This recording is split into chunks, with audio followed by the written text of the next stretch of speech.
All right, let's jump into it. Good evening, everybody. It is cold out there tonight. 18th February 2025, 9:53 p.m. on the East Coast. But we're going to hit 50 by next Monday, so just got to hang in there. They're playing baseball in Florida and in Arizona. So good tidings there. So before I get into this out of the park thing, just got to tell you guys, so year 4, season 4 of the Franchise Stars Baseball League on Legend Sports Universe channel. Oh man, it's been a banger so far. So you guys treat yourself, and just some incredible. Hey, Philip started back to work today. Good for you, Philip. I am so glad to hear that, my friend, and thank you for stopping by.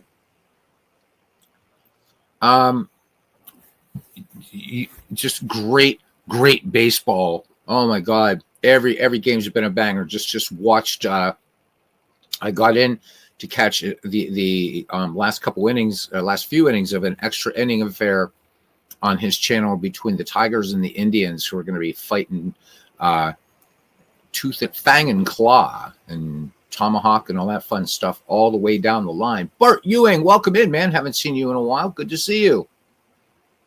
So, Legend Sports Universe. Subscribe to the channel and catch some of the best baseball, not only in this community, but just the best baseball anywhere. All right, out of the park baseball.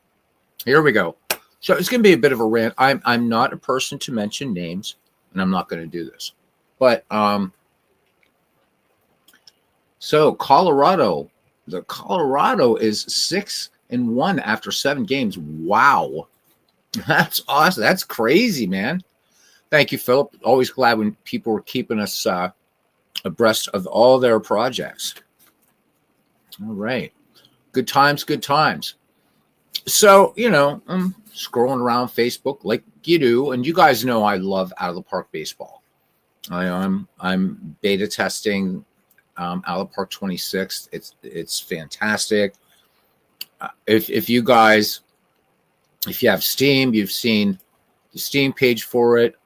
If you are a subscriber to the Out of the Park newsletter, whatever you want to call it, you've seen all the new features. And it's great. I mean, for me, just the addition of Drive for the Pennant for every past season, also in baseball, not just the current, is already huge. But also player development 2.0, huge. Great stuff. The game seems even more optimized. I still have not, in version 26, I have not had a single glitch. And I had one just sort of crash. Out of the park rarely crashes, and that was my fault. I was doing some intense things and just ran into it.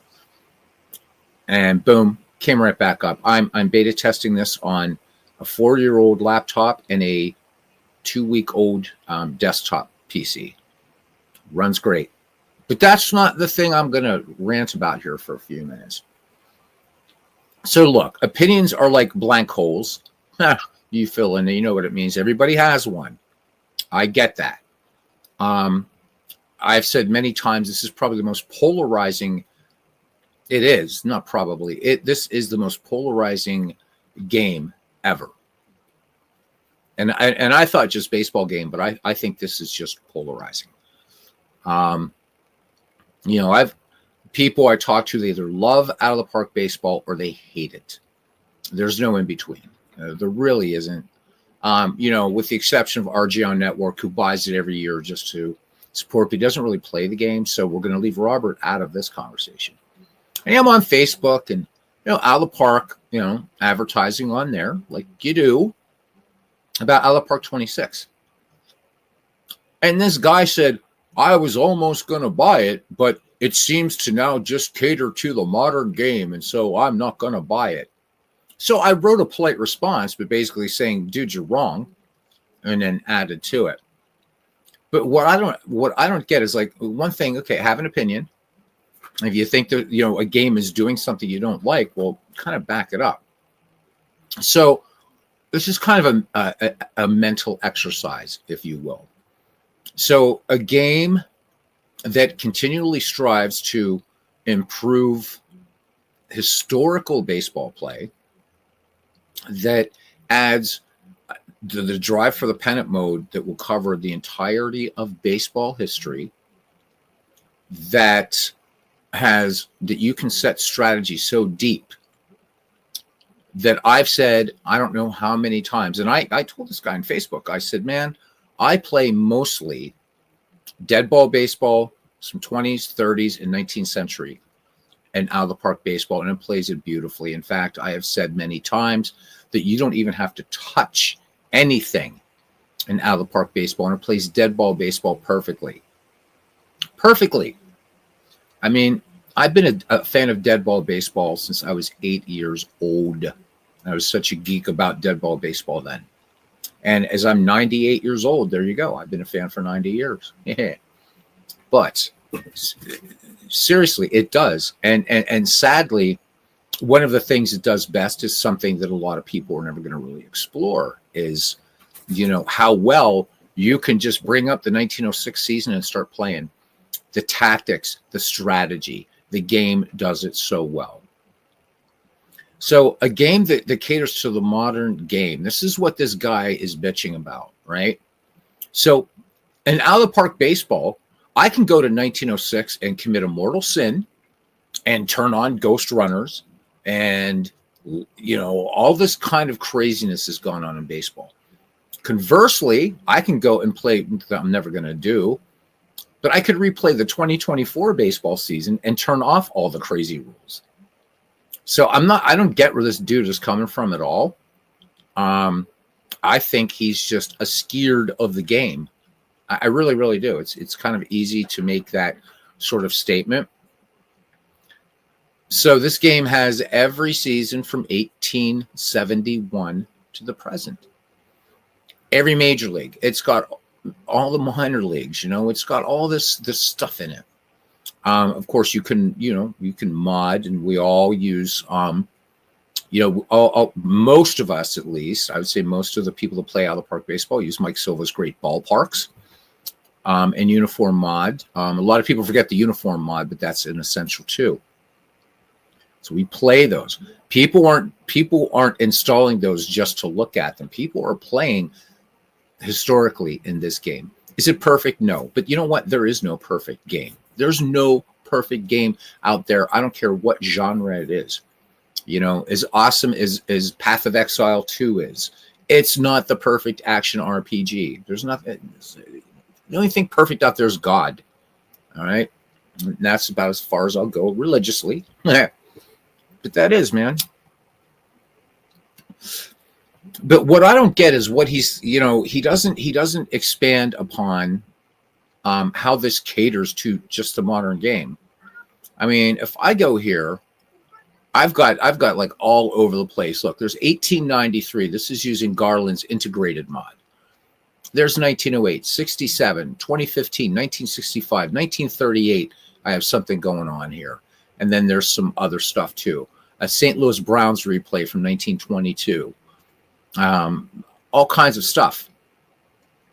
So if I go into anything, I can change up anything I want, make the game what I want it to be. And since I'm not mentioning names, I would just say I think the dude's an idiot just because he's not backing up. I don't see anywhere in this game, in any version of out of the park baseball, where it just caters to the modern game, and not anything else in baseball history. I've replayed World Series in this game. We've done amazing tournaments in this. The later on in the year when we do the Ned McGreevy League, removing that from Action PC Baseball to Out of the Park 25. Out of the Park, it'll be Out of the Park 26 that we're going to be doing it in, because it just as deep as Action PC is. Action PC is not really meant as a career play game, and that's not a knock on it. It's great for single season replays, for tournaments, things like that. But out of the park baseball allows career play and development. How does a game also that caters to the modern game allow you to do a random debut of players in a very intelligent draft, by the way? I don't understand it, man. I just don't get it. So if you run across somebody saying that, and I almost wanted to add, and maybe I will, see how he answers me tomorrow. I'm going to say, have you ever played out of the park baseball? I don't get it. I don't get it. The game doesn't force me, if I'm playing in 1908, to have a ghost runner on second if we go into the 10th inning. It's not doing that. It's not telling me I have to limit my pickoffs over to first. Anything. It's crazy, man. Is this a card and dice game? Hey, Joey, how you doing? Haven't seen you in a while here. This is not a cards and dice game. No, it's not. This is a digital game, strictly digital. That just happens for the low price of $49.95, 10% off on opening day when it releases on Steam, whatever, or its opening day, March 14th. It goes worldwide, 10% off. And you're getting everything in this, and a great community, and an insanely deep baseball simulation. This isn't like, buying a game like back in the day, right? You would buy Tony La Russa Baseball 3, for instance. It's the one that comes to mind. And that had, the 1994, 1995 season. That was it. And then Tony La Russa 396 came out. That was it, right? But you could still do some things with it. But then what proved popular was an expansion disc, what we call DLCs now, old time baseball, right? Started life as an expansion, gave you every season from 1871 to 1981, proved so popular that Stormfront Studios made it its own product. And a lot of people, when I do it on the channel here, they're like, oh my God, I remember that game. I love it. I love it. So there's an appetite out there for older baseball, and games like Out of the Park 25, like Action PC, and so many others, you can play, and they play well. And Out of the Park Baseball plays dead ball baseball out of the rip without doing anything better than any other game I've seen. Baseball for Windows does pretty well. Action PC does too, but you have to do some tweaking in it, but that's fine. You know what? As Steve Tate said many, many times, the more power you have, the more parts there are. And he's right, and I'm paraphrasing, of course. There is no deeper baseball simulation digitally than Out of the Park Baseball. None. And I am not in any way, shape, or form connected with them. I don't get any money. Yeah, I'm beta testing the game and stuff, but I buy this thing every year. I buy it every year. Have since 1999, since the first edition. Have there been a few that kind of let me down a little bit? Yeah, I wasn't a big fan of Out of the Park 24. I thought it was a little bit glitchy and weird. Still played it. 25 is played nicely. 26 is, I'm not allowed to show it to you guys. Can't show it to anybody until March 14th. But it's excellent. But to say that it caters to the modern game, another one that I read is, well, it's pay to win. It's not pay to win. This was elsewhere. Actually, it was on a review of Out of the Park Baseball 25. So this is going to be part of this rant. This was inane also. It's pay to win. So that's bullshit. It's just nice to be a small channel and say things like bullshit. And I'm not a channel for kids. Look, what would you be paying for in Out of the Park Baseball? Seasons? You have them all. Let me see. Perfect Team. You can play Perfect Team. Mike Silva and a bunch of the guys in the Fields of Dreams Discord have shown you can play and not spend a penny on Perfect Team and put together one hell of a team. So Perfect Team really is its own thing. If you want to buy boosters, you can, but you don't have to. You get rewards every day just logging in. I don't play Perfect Team. There's nothing wrong with it. I messed around with a little bit, but I want to actually play. I want to see the players, and I can put together my perfect team. Nothing wrong with it. So for one price, you're getting two ways to play baseball within the main game, and I like to call this the main game, even though they're really pushing Perfect Team. I could choose to be a GM, just a field manager. I can choose to just spectate. I can get down there, get my hands dirty in financials if I want to. I can get deep into I want this player to be playing every third game and this and that and all these things. I can create whatever rules I want in this game.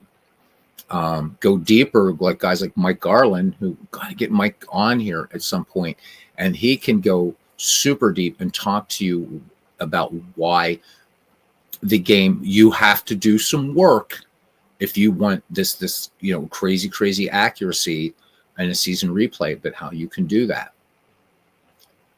But pay to win, and it's just the misinformation. There's nothing pay to win about this game. It's not like, right, though they're doing a model where, okay, you buy the base game and you would get, so let's say when 26 comes out, you would get the 2024 season. That's all you get. And if you want to buy other seasons, you'd have to buy them like the Stratomatic PC model or the Strat PC model. And now, of course, APA, since they got rid of the Fan Park Encyclopedia.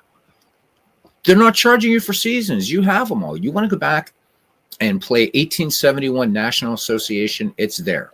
You want to play the 1967 Red Sox Impossible Dream season, go for it. We Are Family Bucks in 1979. Have fun. You know what? But there you go. You want to break the curse of the Bambino? Play 2004. It's all in here.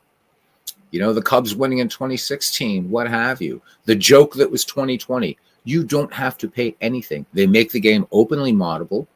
And again, so Mike Silva gives us these beautiful ballparks. From 1901 to the present, plus a few 19th century ones. Other people have done quite a few 19th century ballparks, which you'll find in the integrated mod from Mike Garland, which you should get. You can change history in this game. You can turn off the color barrier. And that's one of the things the integrated mod does, so that you're going to start seeing guys draftable coming into the league, that you're going to, using the major league equivalencies, you're going to see guys like Satchel Paige and Turkey Stearns and Oscar Charleston and Judy Johnson, right? Cool Papa Bell, baby. Oh, the great Negro League players playing on a level playing field. Only other person to ever do that was Steve Tate with his major league equivalencies. He pioneered that, I think, actually, in Action PC Baseball. And that's not part of Action PC Baseball. It's free. I don't get it. It's like, so obviously this guy's on the other side. Either people love this game, hate this game. The guy obviously hates the game. And, these people saying things like it's pay to win. It caters just to the modern game.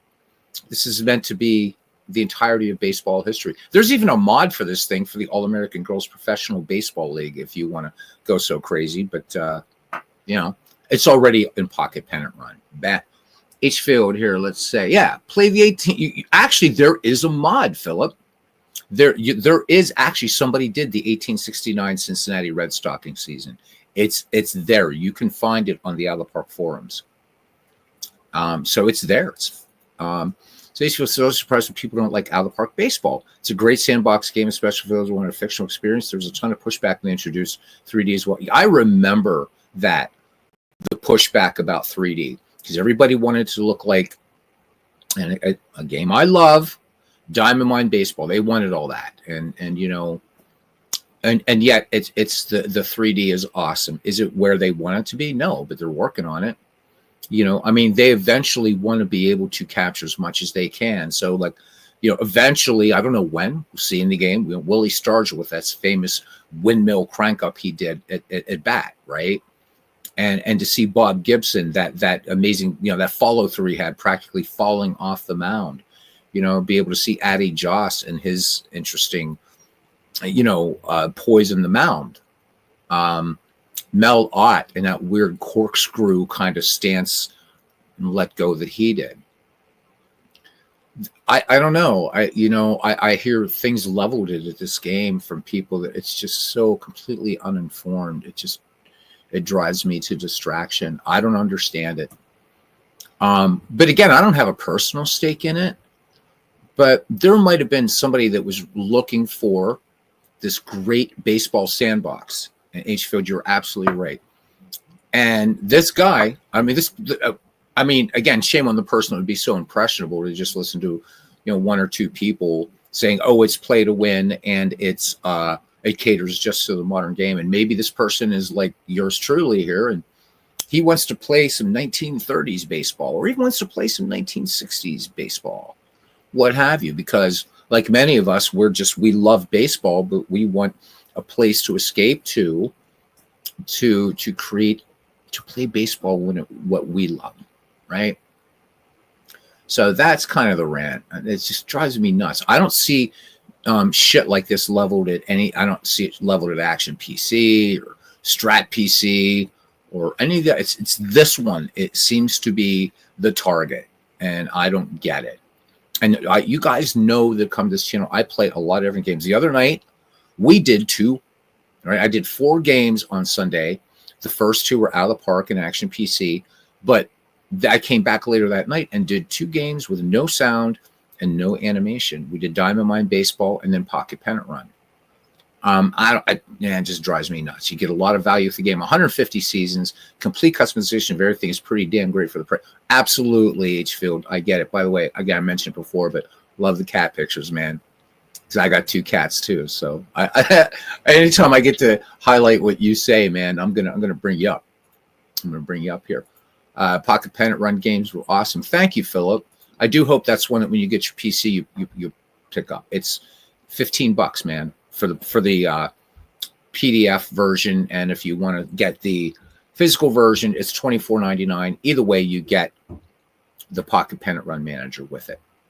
Look, 10 people in here. Before we get into the game, I'm going to start where I started, talking about Legend Sports Universe. All right.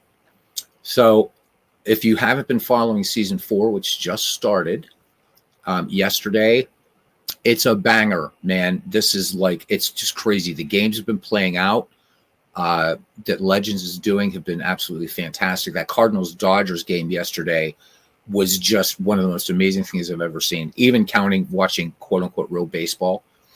A great extra inning affair tonight between the Tigers and the Indians. Guys, subscribe to that channel. I know that not a lot of people in the channel do this, hey, subscribe to this guy's channel, but I think it's important to do that for community, and I don't ask anybody to do it for me. But do subscribe to Franchise Sports Universe, or Legend Sports Universe for Franchise Stars Baseball League. It's just freaking amazing. Just freaking amazing. So Philip Reynolds talking about Pocket Pennant Run. They have a lot of extra seasons. They've got, it's the biggest database out there for any digital baseball game. Little humble Pocket Pennant Run plays a damn fine game of baseball and has an insane amount of databases. If you can imagine it, you can create it in Pocket Pennant Run. And that's pretty much the same thing with this game on screen right here. You don't have to buy seasons. But let me hasten to add, for games that you do have to buy seasons for, digital games like Action PC, in my estimation, is worth it. A lot of customizability in that game as well. You can almost, the only reason I say almost is because there's not career play native to Action PC Baseball. If you want to create a tournament in Action PC Baseball, go for it. Play season replays. You want to play cross era play, and you want to normalize down to a league and a year and the league. You can do that in Action PC Baseball. We are in the platinum age of digital baseball sims and Cars and Dice too. I love the fact that APA and Strat have serious competition from games like Replay, from games like Pocket Pennant Run, from games like Payoff Pitch, National Pastime 3, whatever. You know what? We benefit. We baseball fans are benefiting by all of this, and I love it. You're going to be... Philip, you get those 2 games, man. You play what you want then. You play what you want. You want to play the Rockford Peaches against your Cincinnati Reds, you can do it in Pocket Pennant Run. I love it. I hopefully, in some way, maybe out of the park, maybe the AAGPL can be officially added. The guy was bitching about the lack of Japanese baseball in Out of the Park 25. Well, you know what? Nippon Baseball just decided to yank its license. It is what it is. But there are a lot of things coming back that we're missing, and this edition of Out of the Park 25. So, you know what? They paid for and earned, the endorsement of Major League Baseball and the Major League Players Association. That's why this game can use actual logos and all that kind of stuff. The only other game I know of that can do it in the digital realm is MLB The Show. Makes sense. All right. Anyhow, there we go. Just wanted to talk about that. So, let me see. Someone have to show me how to play your using Pocket Pen and Run. Yeah, absolutely, Philip. What I'm actually doing. I know Paul Fay, who comes into the channel a lot. He's doing a series of tutorials because there's no manual yet. Paul's writing the manual to the game for Pocket Pen and Run.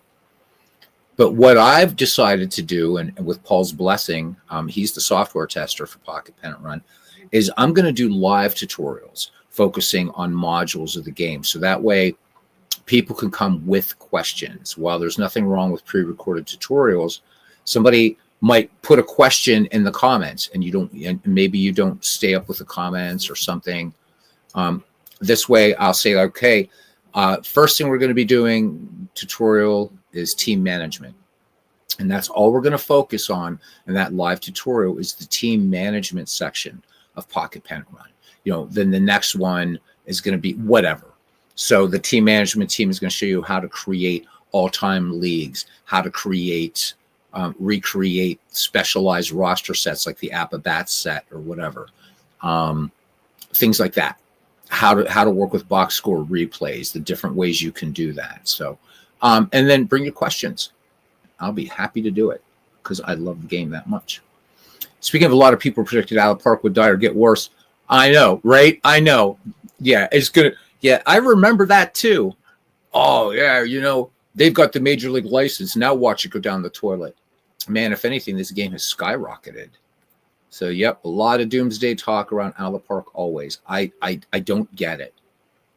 I don't get it. So I showed you guys, I have a bunch of saved games here. I think we're just going to do a Myths League game just because it's fun. Why not? This is not the all-time greats team that comes with Out of the Park Baseball.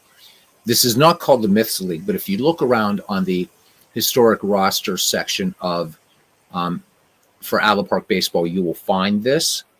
The only thing is you would need, unless people want me to put this up as a quick start in the Neb McGreevy Discord, I will. This is superior to the all-time greats thing that comes with the game. It's just far superior. The one that comes with the game is so bad, didn't even have Ernie Banks in the Cubs. I mean, come on. So obviously not enough research was done there. This one is, I did a few tweaks with it, but this one's incredible. I did import a few players that were missing and still looking for more. But anyhow, let's see what we have here, and let's play a little baseball. All right, what do we have left here? So we have the Bucks and the Reds and the Braves and the Nationals. And I'm thinking in terms of the pitching matchup here.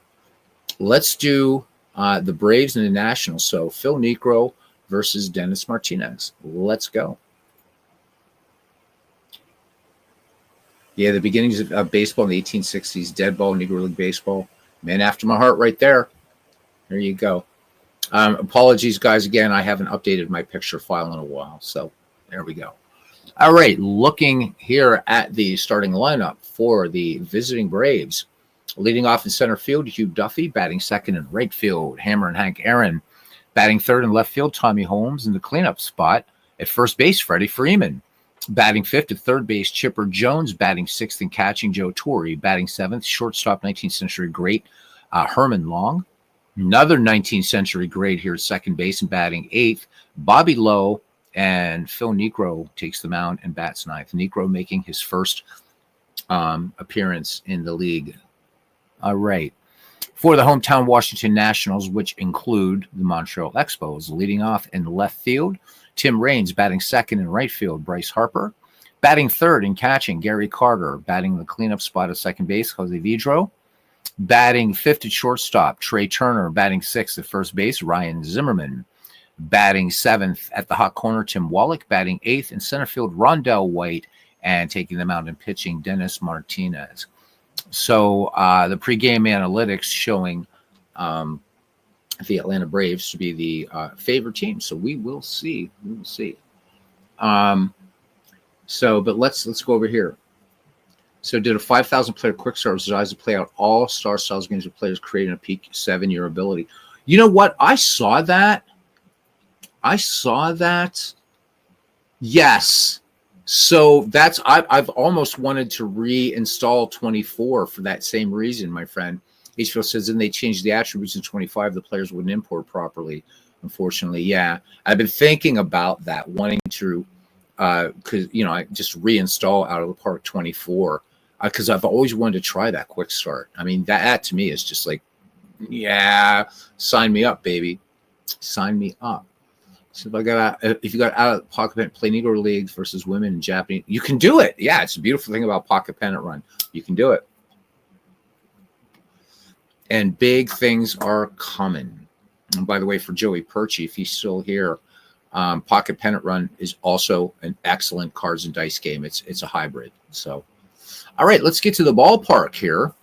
So we're going to Nationals Park. Attendance say 23,017. We have clear skies. It's 49 degrees. And we got a little bit of a breeze going out to center at 8 miles per hour. Also had some new subscribers to the channel, so or to the family, I should say. So I say thank you and welcome to the family, guys.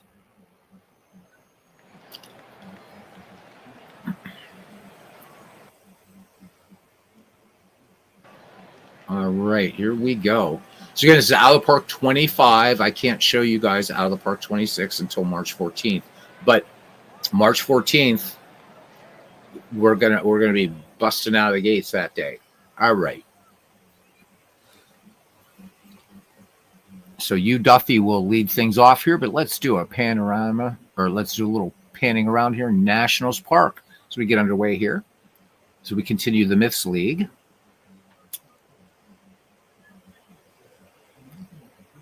All right. 0-1 pitch on the way. Martinez deals, and a little looper there out to left. And Raines will come in and make the grab. So 1 up, 1 down now for Hammer and Hank Aaron.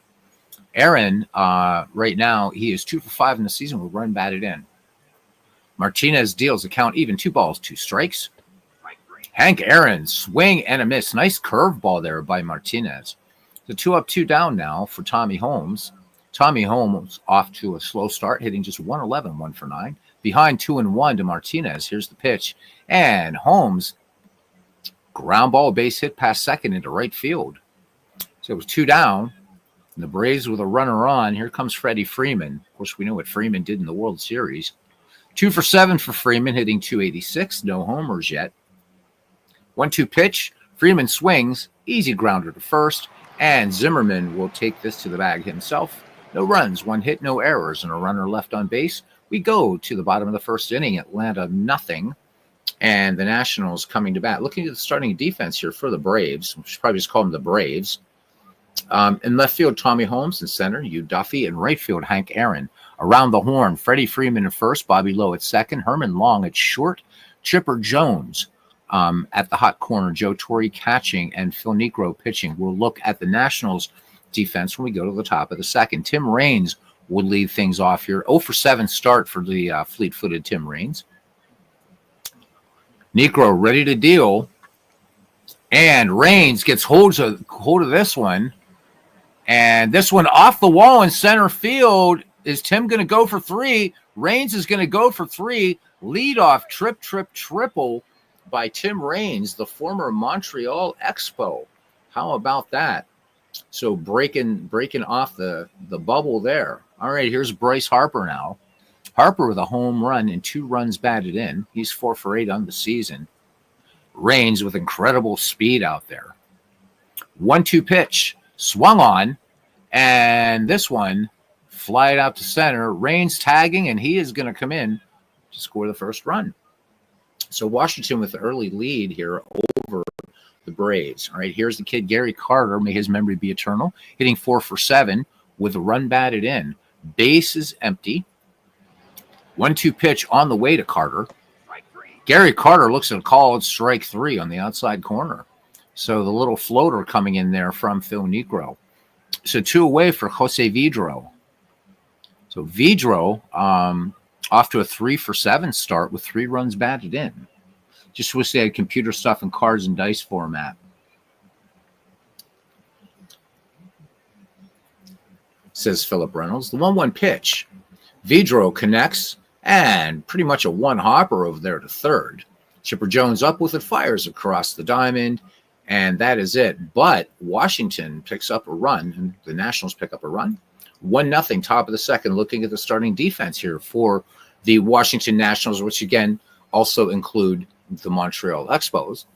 Tim Raines in left, Rondell White in center, Bryce Harper over in right. I'm sorry, I say Rondell White in center, Bryce Harper in right. Ryan Zimmerman holding down first base, Jose Vidro at the Keystone sack, Trey Turner at short, Tim Wallach at third, and catching Gary Carter. All right, Chipper Jones here. We see the number 5, 6, 7 hitters coming up. Jones, Torrey, and Long. Chipper with a home run and 3 runs batted in, hitting .250. Dennis Martinez brings it home. The count even, 2 balls, 2 strikes. And Lefty Jones swings little kind of squibber up the first base line. Zimmerman makes the play, tossing on to Dennis Martinez for the 3-1 putout. All right, here's catcher Joe Torre. Home run, 3 RBI for him, hitting .250. Here's the pitch. Torre swings in the first pitch, grounder to short, and Trey Turner makes a textbook 6-3 putout. So 1 away now, and 2 away for Herman Long. Herman Long off to a 1-for-7 start. Martinez has the sign from Gary Carter. The 0-1 pitch. Herman Long swings, and this one, soft liner to short, and Trey Turner makes the catch. So the Braves do nothing, and we go to the bottom of the second. The Nationals lead the Braves 1-0. Turner, Zimmerman, and Wallach do up. So Trey Turner off to an 0-for-6 start. Niekro with a strikeout. 0-2 pitch on the way from Phil. Swing and a miss. And that time, a little fastball there from Phil Niekro. Picks up his second strikeout. Here's Ryan Zimmerman. Seeing very, very limited action. He's just 1-for-1 right now. Here's the pitch. Zimmerman swings in the first pitch. This one, line drive, base hit, right field. Second hit for the Nationals in this game brings up Tim Wallach now. Wallach with a home run, 3 ribbies. 1-2 pitch on the way. Swing and a miss. Strikeout number 3 for Niekro. Niekro bringing the floater again. All right. 2 away. Ryan Zimmerman on at first. Here's Rondell White, also seeing limited action, just 0-for-2 in the season. The 1-0 pitch on the way, and he swings. This one, fly ball out to center field. Camping under it and making the catch is Hugh Duffy. Runs, 1 hit, no errors, and a man left on. The Nationals lead the Braves 1-0, top of the third, and it will be Bobby Lowe, Phil Niekro, and Hugh Duffy do up. Thanks for joining me tonight for some baseball. We had a lot of baseball. I was at work, unfortunately, but a lot of baseball tonight around the community. So fill up that Baseball Jones, Legend Sports Universe, baseball demos, RJO Network, all kinds of stuff going on. But Legend Sports Universe Season 4 is just insane. I almost just want to quit doing this and just watch all his games. A lot of people might be happy for that. All right. Anyhow, the 8, 9, and 1 hitters do up. Here's Bobby Lowe, 1-for-4 in the season. Dennis Martinez behind him, 3-1. Here's the pitch. Bobby Lowe doesn't even move the bat a millimeter. So he's going to take a little trip down to first base and brings up Niekro. Corners in, obviously looking for bunt. Bobby Lowe with excellent speed here. Martinez deals full count. Oh, looks at a called strike 3. Dennis Martinez says, I'm going to pop it in there and you're not going to get a hold of it. And indeed he did. Back to the top of the order now for Hugh Duffy, 0-for-1. Good hit and run tandem right here. 3-1 pitch. And Duffy's going to dump this one into right field. Base hit. And Bobby Lowe had hesitated a little bit. Wasn't sure that ball was going to be caught. So he's going to hang at second. Could have made third, but Harper coming in on that ball, finally wisely playing it on the bounce. So two 19th century players on, one away, Lowe at second, trailing him, Hugh Duffy at first. And here's Hammer and Hank, nothing for one. Count full on Aaron, and Aaron looks at one in the inside corner. And Dennis Martinez now has struck out 3. Beautiful, beautiful fastball there by Martinez. All right, here's Tommy Holmes. He's 1 for 1 in the game. 2 down here. Nationals lead the Braves 1-0. 1-2 pitch. Swung on. This one driven out to left field, but it's going to stay up long enough for Tim Raines to get on his horse and bring it down. So the Braves strand 2, and we go to the bottom of the 3rd inning. Nationals leading this one 1-0. So Dennis Martinez, Tim Raines, and Bryce Harper due up for the Nationals here. All right. So Martinez making his first plate appearance. There's no designated hitter in this league. I turned that off. 1-2 pitch on the way. Pitcher to pitcher. Swing and a miss. Necro coming with a little bit of heat there.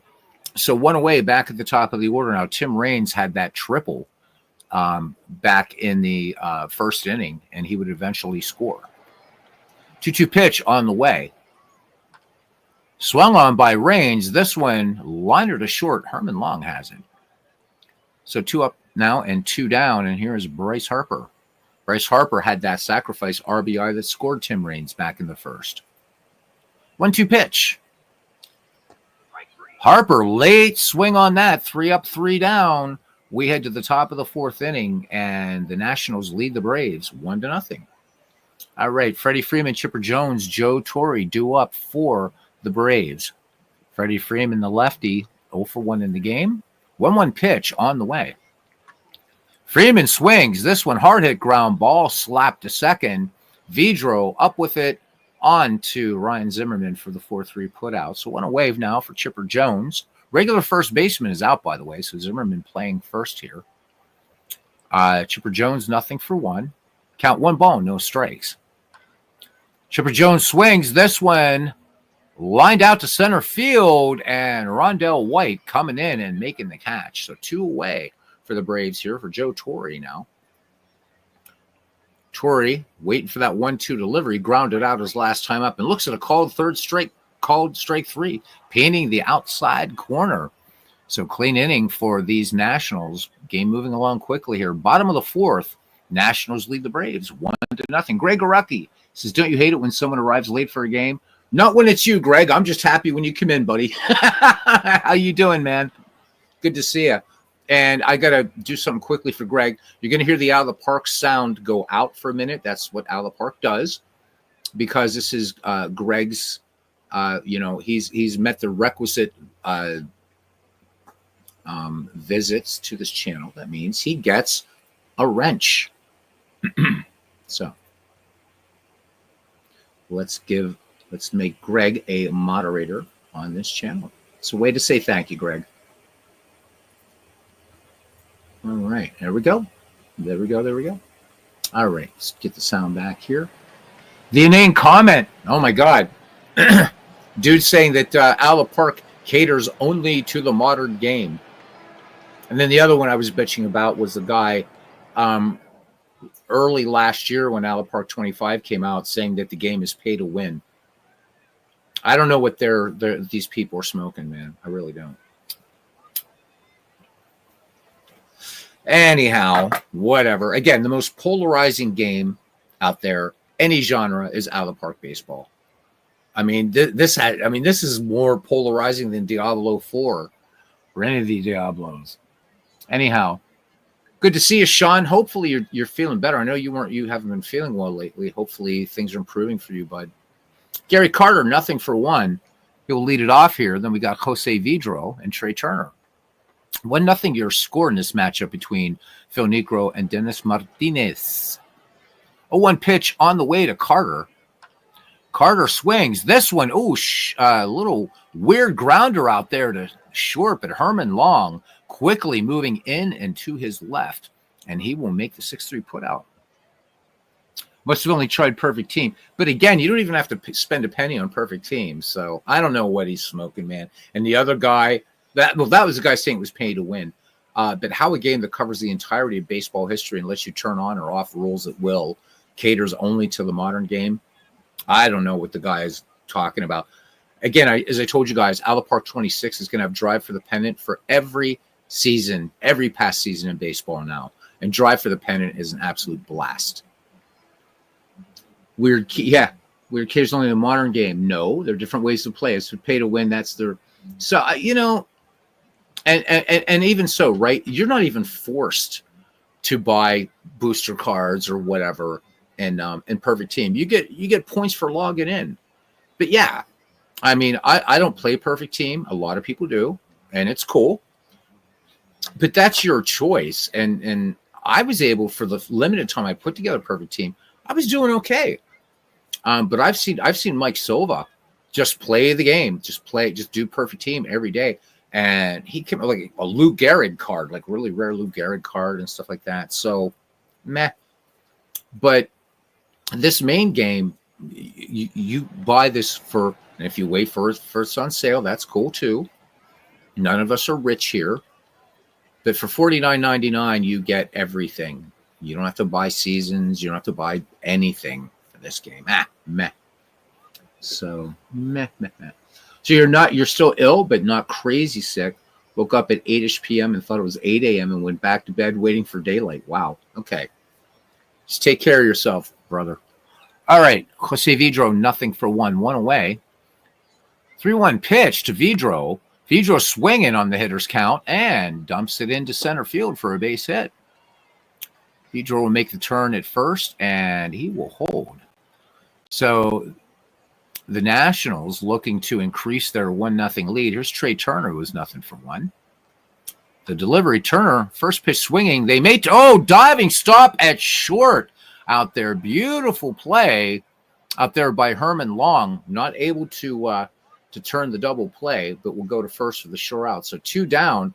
Vidro, no speed at second. And here's Ryan Zimmerman, who is 1-1. Zimmerman getting some rare playing time.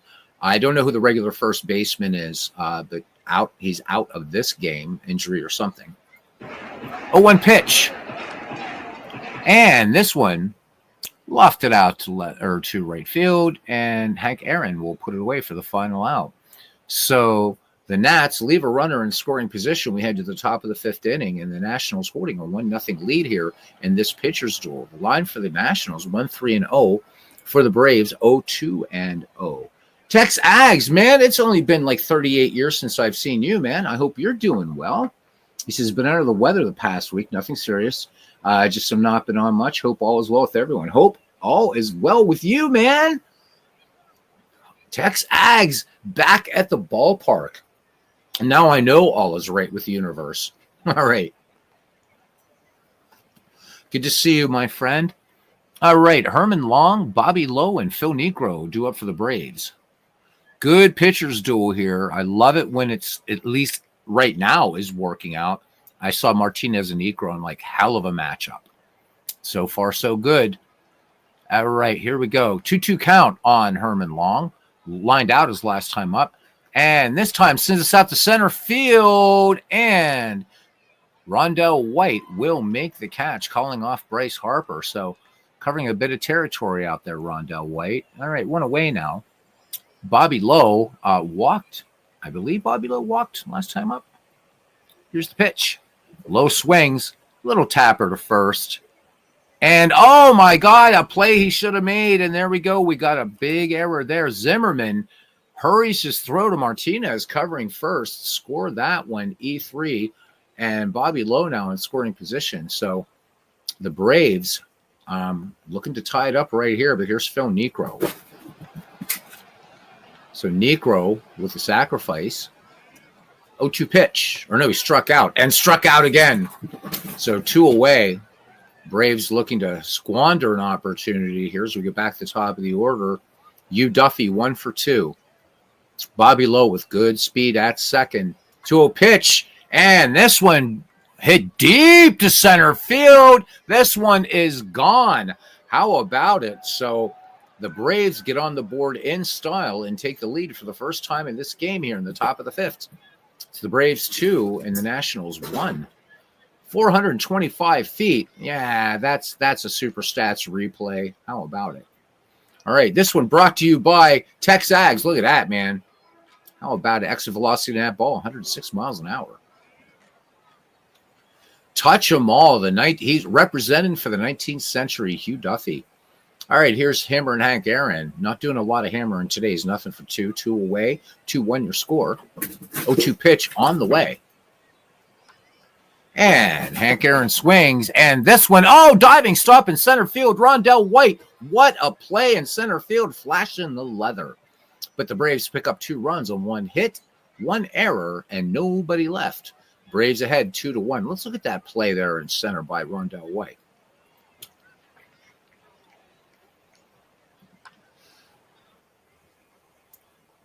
Beautiful tumbling catch out there in center field. All right. So the ball trail started last year, Texags, and I decided to have it turned on because I like to have sort of, I know like Chris Slovic, he likes that 1970s or the television view. I like the whole park. So the ball trail, I always have turned on now for games, just easier to see things, And are these like greatest Braves versus greatest stats? Yeah, they are, Philip. So just really quickly here, we'll look at the Braves. So you're going to see, Glavine is on this team. Warren Spahn is in here. Kid Nichols. Let me see. There's Eddie Matthews is on here. There's Johnny Logan, Fred Tenney. If we look at the Nationals, of course, they're not as, this isn't the Washington Senators, but the Washington Nationals. This is the Senators, right? They're actually part of the Twins. But still, there's some, John Wetland on this team. There's Anthony Rendon. For those of you who like Anthony Rendon, there's Ron Fairley is on here. I'm just looking at the guys who aren't in the starting lineup tonight. So there's Andre Dawson, Vladimir Guerrero is on here, Juan Soto, before he was making more money than God. So yeah, this is not the one that comes with Out of the Park Baseball. There are better ones. This one and the one that the 2 that Mike Garland and Lansdowne Street created, and apparently there's another one in the works. So yeah, I don't think this was available in 24. I can't remember. Yeah, the Nats team does. In fact, Philip, Tim Raines led off the Washington, the bottom of the first with a leadoff triple. So yeah, we got Gary Carter is here, so representing Montreal. So and again, Andre Dawson is on this team. Yep. And speaking of Montreal Expos, here's Tim Wallach. Got to update this picture file, damn it. Wallach, nothing for 1. 0-1 pitch on the way. And this one drilled to center field all the way to the wall for extra bases. So Tim Wallach is going to hold up at second. All right, Duffy gets it into cutoff man Herman Long. So Tim Wallach hanging out there at the Keystone Sack, and Washington looking to get that run back. Here's Rondell White. He is nothing for 1. And here's the pitch. Rondell White, first pitch swinging and lined out to right field, but Hank Aaron will bring it down. And Wallach not going to run on the arm of Hank Aaron. Gold Glove right fielder out there. All right, Ron Fairley is in now. So Dennis Martinez day is done. Fairley 1 for 3 in the season, so mainly serving in a pinch hitter role right now for the Washington Nationals. Count full on Fairley. And swung on, drilled to left, but right in the glove of Tommy Holmes. Runner cannot advance, so up to Tim Raines. Tim Raines 1 for 2. Again, had that lead off triple. We're back at the top of the order. Bryce Harper waits on deck. The lefty in there against Phil Niekro. Niekro has struck out 5 in this game. 2-2 pitch on the way. Raines swings, and this is going to be a gapper in the alley to right, and the Nationals are going to tie it up. So Tim Raines is having himself a whale of a time here today. So he had that triple in the first inning and scored. on the Bryce Harper sac fly, and now the RBI double, and it's 2-2, bottom of the fifth, 2 down. And here is Harper with that sacrifice. 0-2 pitch. Harper swings. This should end the inning. Grounder to first, and Freddie Freeman up with it and fires on to first for the 3-1 putout. But the Nationals tie it up, and we head to the top of the sixth inning here at Nationals Park. 2-2 is your score. John Wetland now comes on for the Washington Nationals. So we'll look at Martinez's line at the end of the game. And Tommy Holmes, Freddie Freeman, and Chipper Jones do up the number 3, 4, 5 hitters for the Braves. And these Braves are stacked. I mean, when you've got Eddie Matthews on the bench. So what I've been doing, guys, through this league is I've been going into the depth charts, and I haven't worked yet much with the Braves, but I want to get Eddie Matthews, get him some playing time. And so, as you know, with Out of the Park Baseball, you can get really deep with your depth charts. You know, you want somebody in playing every third game, every fourth game, what have you. I just haven't done that with all the clubs yet. You know, there's 30 clubs in here. All right, Tommy Holmes in the game is 1 for 2. Count full on Holmes. Lined out his last time up. And this one down and inside. So John Wetland promptly issues a walk, and Tommy Holmes has some pretty decent speed. Here's Freddie Freeman now. He is nothing for 2. Braves trying to answer here in the top of the sixth. 2-2 your score. The 1-0 pitch on the way. Freeman cuts on this one, and this is going to go out into no man's land into center field. And going to third, and in there, standing up, is Tommy Holmes. So Freeman with that little dunk job there. And here comes Chipper Jones. So John Wetland, let's see, what are they going to do here? So we got a little bit of a shift right. Yep, we still have the shift here on the infield. I'm surprised they're not going to play in to try to cut that run off, but maybe concede the run and go for a possible double play. But Freeman with pretty good speed there, and Holmes even a touch faster. Wetland works out of the stretch, the 0-2 pitch, and he'll take that strikeout. Strike 3 called. Fastball, John Wetland bringing the gas. All right, so 1 away, not out of the woods yet. Joe Torre up 0 for 2. Joe Torre, a dangerous bat. Wetland once again out of the stretch, 0-2 pitch. Joe Torre swung on, and the throw home is offline. So Wallach gets it on the hop. And no, they do get Tommy Holmes. So good tag. Let's look at that again. Just on the regular replay. Sure as hell looked like that ball was off the line, but let's see. Throw home. Must have been a tag. Must have been a tag. So the game remains 2-2. So big play there by Tim Wallach at the hot corner for the Nationals. All right. If your Expos and Nats team, you should be able to add Rose to Nats team. So Pete Rose, Larry Walker is on another squad. I forget where Larry Walker is. Well, we'll look after the game. Greg, we will definitely look after the game. Where are we? Yeah, Herman Long. Holy shit. 2 down. All right.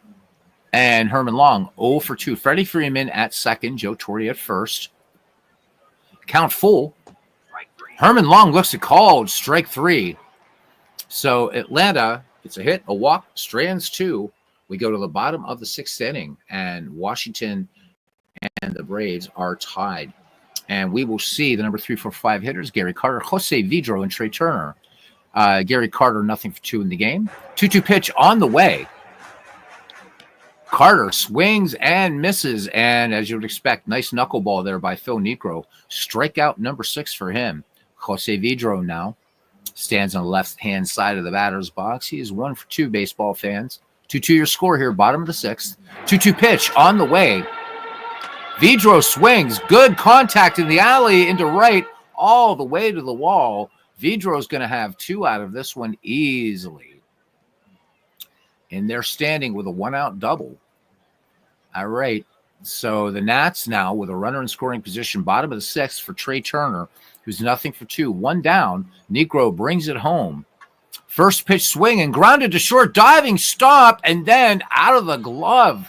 Herman Long Let's see. They're going to score that one, an infield hit. Jose Vidro will go to third. Nice try there by Herman Long. All right. Good diving stop. Unable to get to his knees quickly enough. Trey Turner, just way too much speed. Let's see if Nats try to do a little running game action here with Ryan Zimmerman, who is 1 for 2.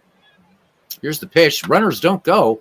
This one, line drive to right field. And this one, Hank Aaron at the track. But Jose Vidro will tag. And once again, the Nats go back in the lead. It is 3-2. Good back and forth ball game here. Tim Wallach up there now. Trey Turner on at first. 2 down and 1 in for the Nationals. 1-2 pitch on the way. And little ground ball to second. And up with that one is Bobby Lowe. And that's the 4-3 put out to end the inning. The Nationals tally another as we head to the top of the 7th. And the Nationals lead the Braves 3-2. Yep. And I'm pretty sure Pete Rose is on the Cincinnati Reds. If you guys are interested, we'll look at a few rosters of some clubs. And if you see some players missing, certainly be glad, because it's a quick way to show you guys how to sign players and stuff like that and bring them on to teams and stuff in out of the pack baseball.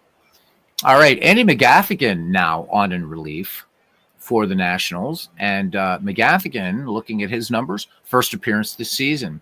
All right, 8-9-1 due up for the Braves. So Bobby Lowe, Phil Niekro, and Hugh Duffy. Bobby Lowe, nothing for 1. All right, McGaffigan has finished his warm-up pitches. The righty is ready to deal. The 1-0 pitch on the way to Bobby Lowe. Bobby Lowe cuts on this one. This one sinking liner to center field and right in the glove of Rondell White. Nice play up there by Rondell White. And we have a pinch hitter. Phil Niekro's day is done now. So in a tight ball game, they want to bring Dale Murphy off the bench. Murphy just 1 for 5 in the season.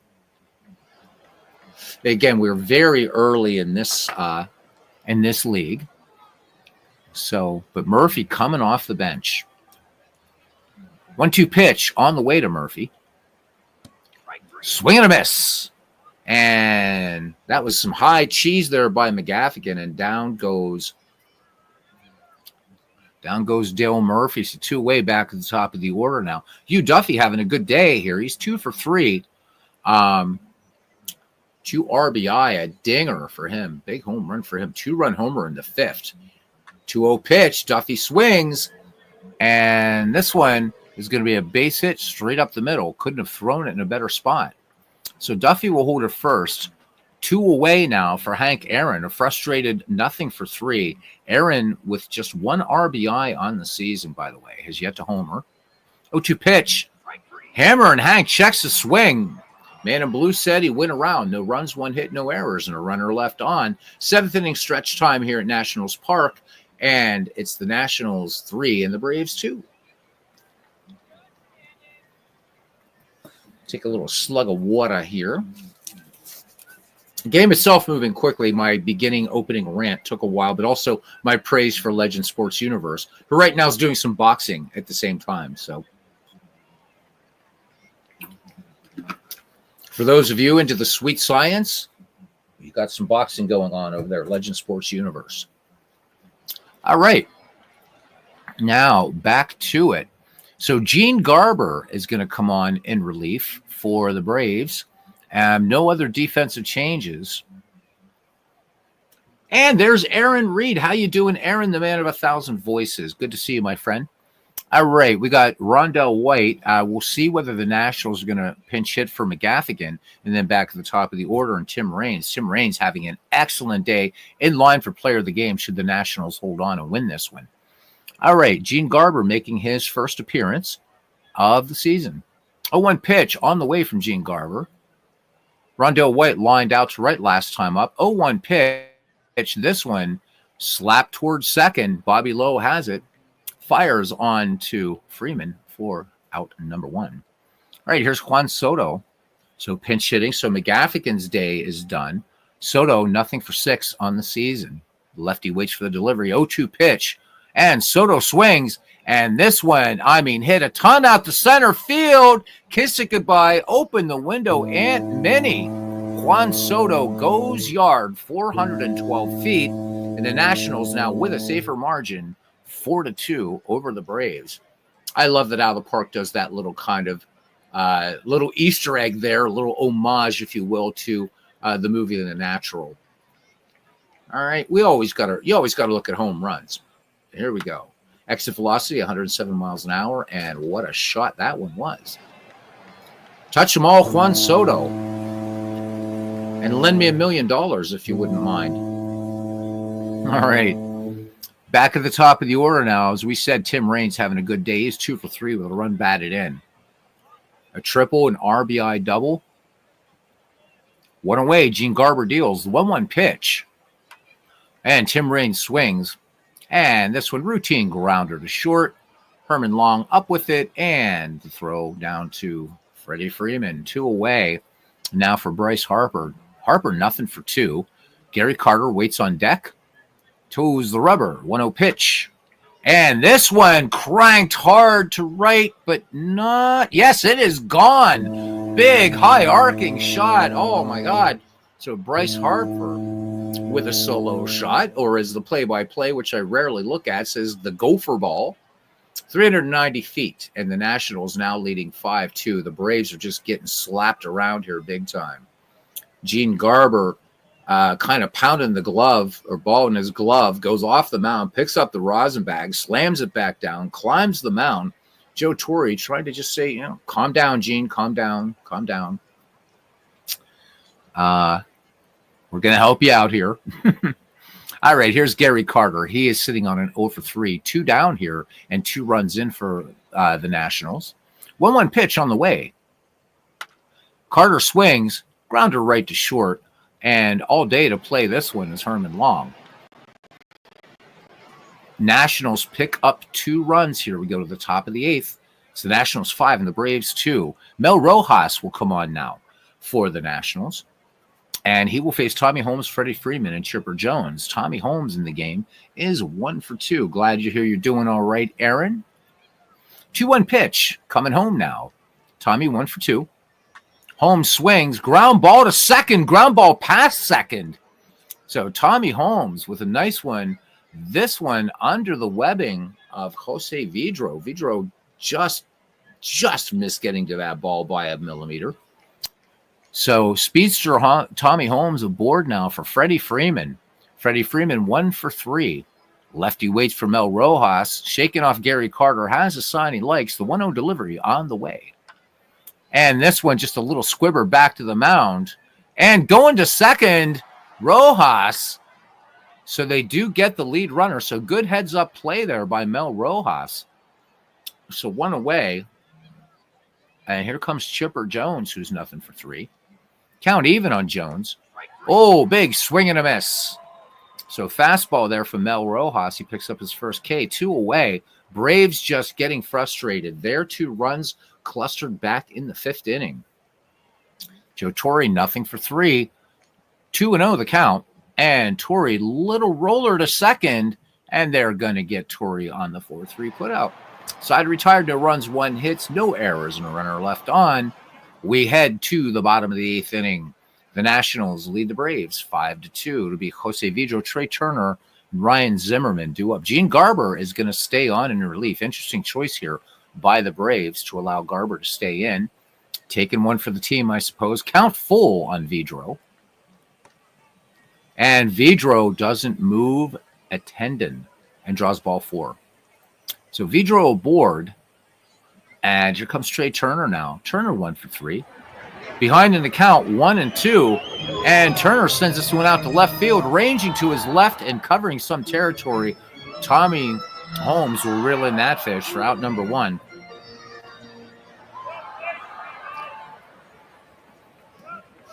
All right, here is Ryan Zimmerman now. Ryan Zimmerman with an RBI in this game. He's 1 for 2. The 0-2 pitch on the way. Flew out his last time up. Zimmerman sinking liner to left, but Tommy Holmes had him played perfectly. All right, 2 away now for Tim Wallach. Wallach 1 for 3. 0-2 pitch, swing, and a miss by Tim Wallach. That one a nice slider. So the Nationals strand a runner. We head to the 9th. And it's going to be the bottom of the Braves lineup. Herman Long, Bobby Lowe, and a pinch hitter for Gene Garber. And Drew Storen will come on now. Should be the last pitcher here for the Nationals. No other defensive changes. Nope. Anthony Rondon is now into play third base. And here we go. Herman Long, nothing for 3. Here's the 0-1 pitch. Struck out his last time up. And he hits Herman Long. So Long hit by the Drew Storen fastball. I'm not sure what that's all about. With a 3-run lead, no need to plunk a man who was 0 for 3, but there we go. Fastball maybe just getting away from Storen. All right, here's Bobby Lowe now. He's saying, man, don't be messing with the 19th century. Bobby hitting just, he's 0 for 2 tonight, 1 for 6 overall in the season. 1-0 pitch. And there we go, wild pitch. This one way inside. This gets away from Gary Carter, chases it back to the backdrop, and over the second goes Herman Long. So the 19th century juju working on Drew Storen a little bit here. All right, Bobby Lowe back in the box. The count 2 balls, 2 strikes. Lined out his last time up. And Lowe hits a liner into the gap. No, it's not going to gap at all. Bryce Harper tracking it down for out number 1. And holding it second is Herman Long. And here we go. The guy who sits on the bench while Chipper Jones starts, the great Eddie Matthews up there. Matthews, with 4 at-bats in the season, has 1 hit. Matthews, a dangerous, dangerous bat. He's a guy, every once in a while, I like to look at real-life stats. To me, this is obviously one of the greatest of all time. Maybe top 3.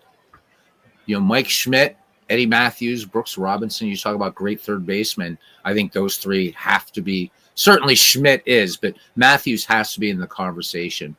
Lifetime, 512 home runs, 1,453 runs batted in. Lifetime 271 hitter, Eddie Matthews. Pretty long career, 1952 to 1968. Let me see here. We just look at some career highs here. So career high 47 home runs for the great Eddie Matthews. That was back in 1953 with the Milwaukee Braves. So yeah, good stuff. Good stuff.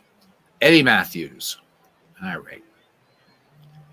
Herman Long at second. Matthews could do a little damage here and get the Braves back in this ballgame. 1 away. And here is the pitch. Matthews, hard shot down the right field line. This one should be extra bases. Eddie Matthews picks up an RBI double, and the Braves get one back here in the top of the ninth. It's 5-3.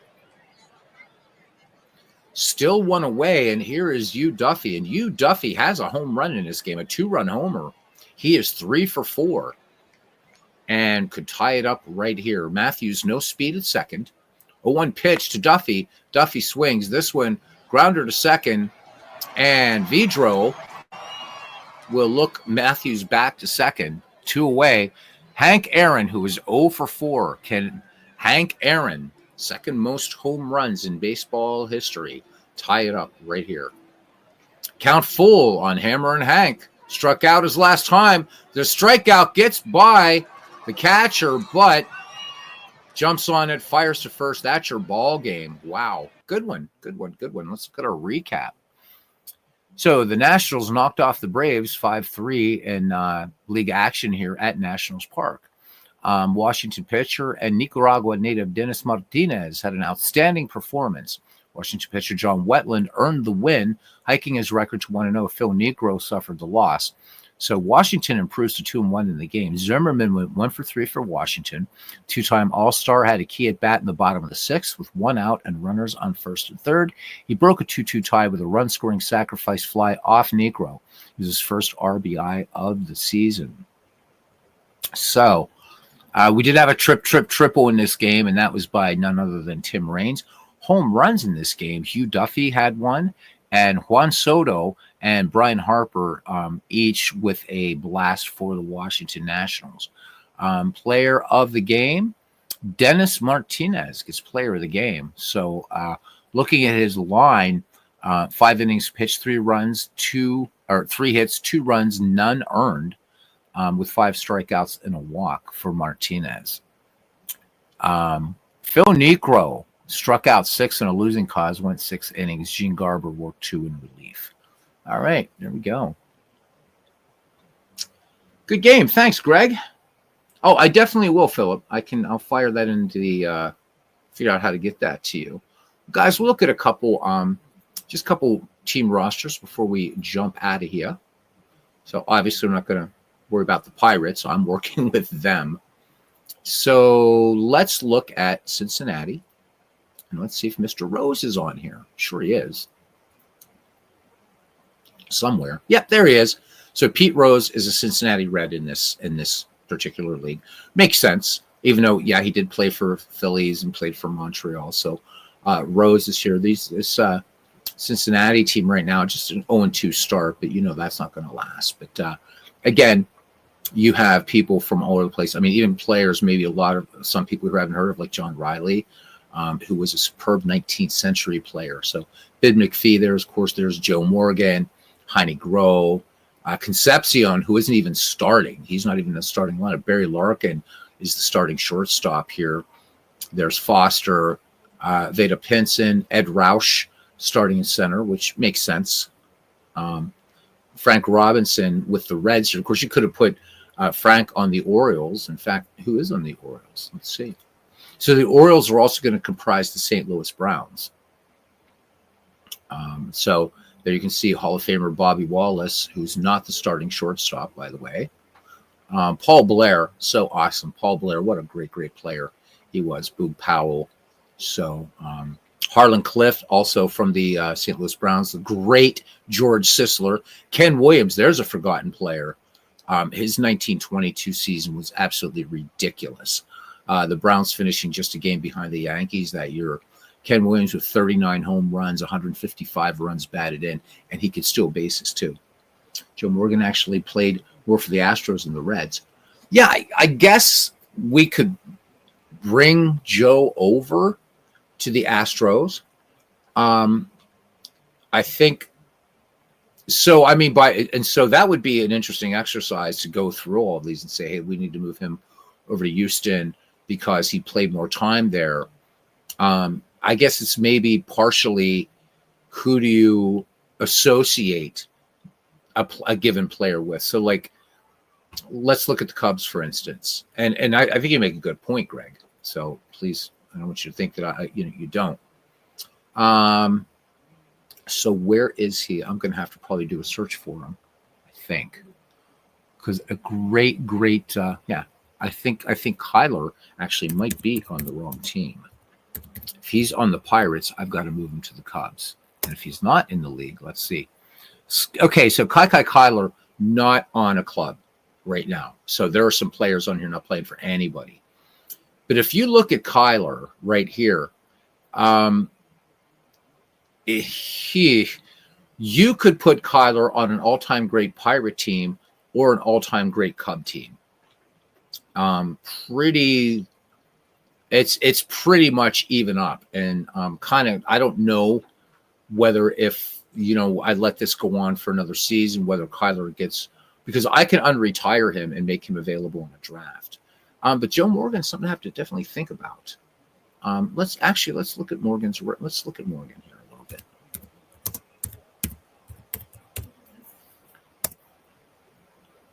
All right. So we're just going to look at his so-called retired.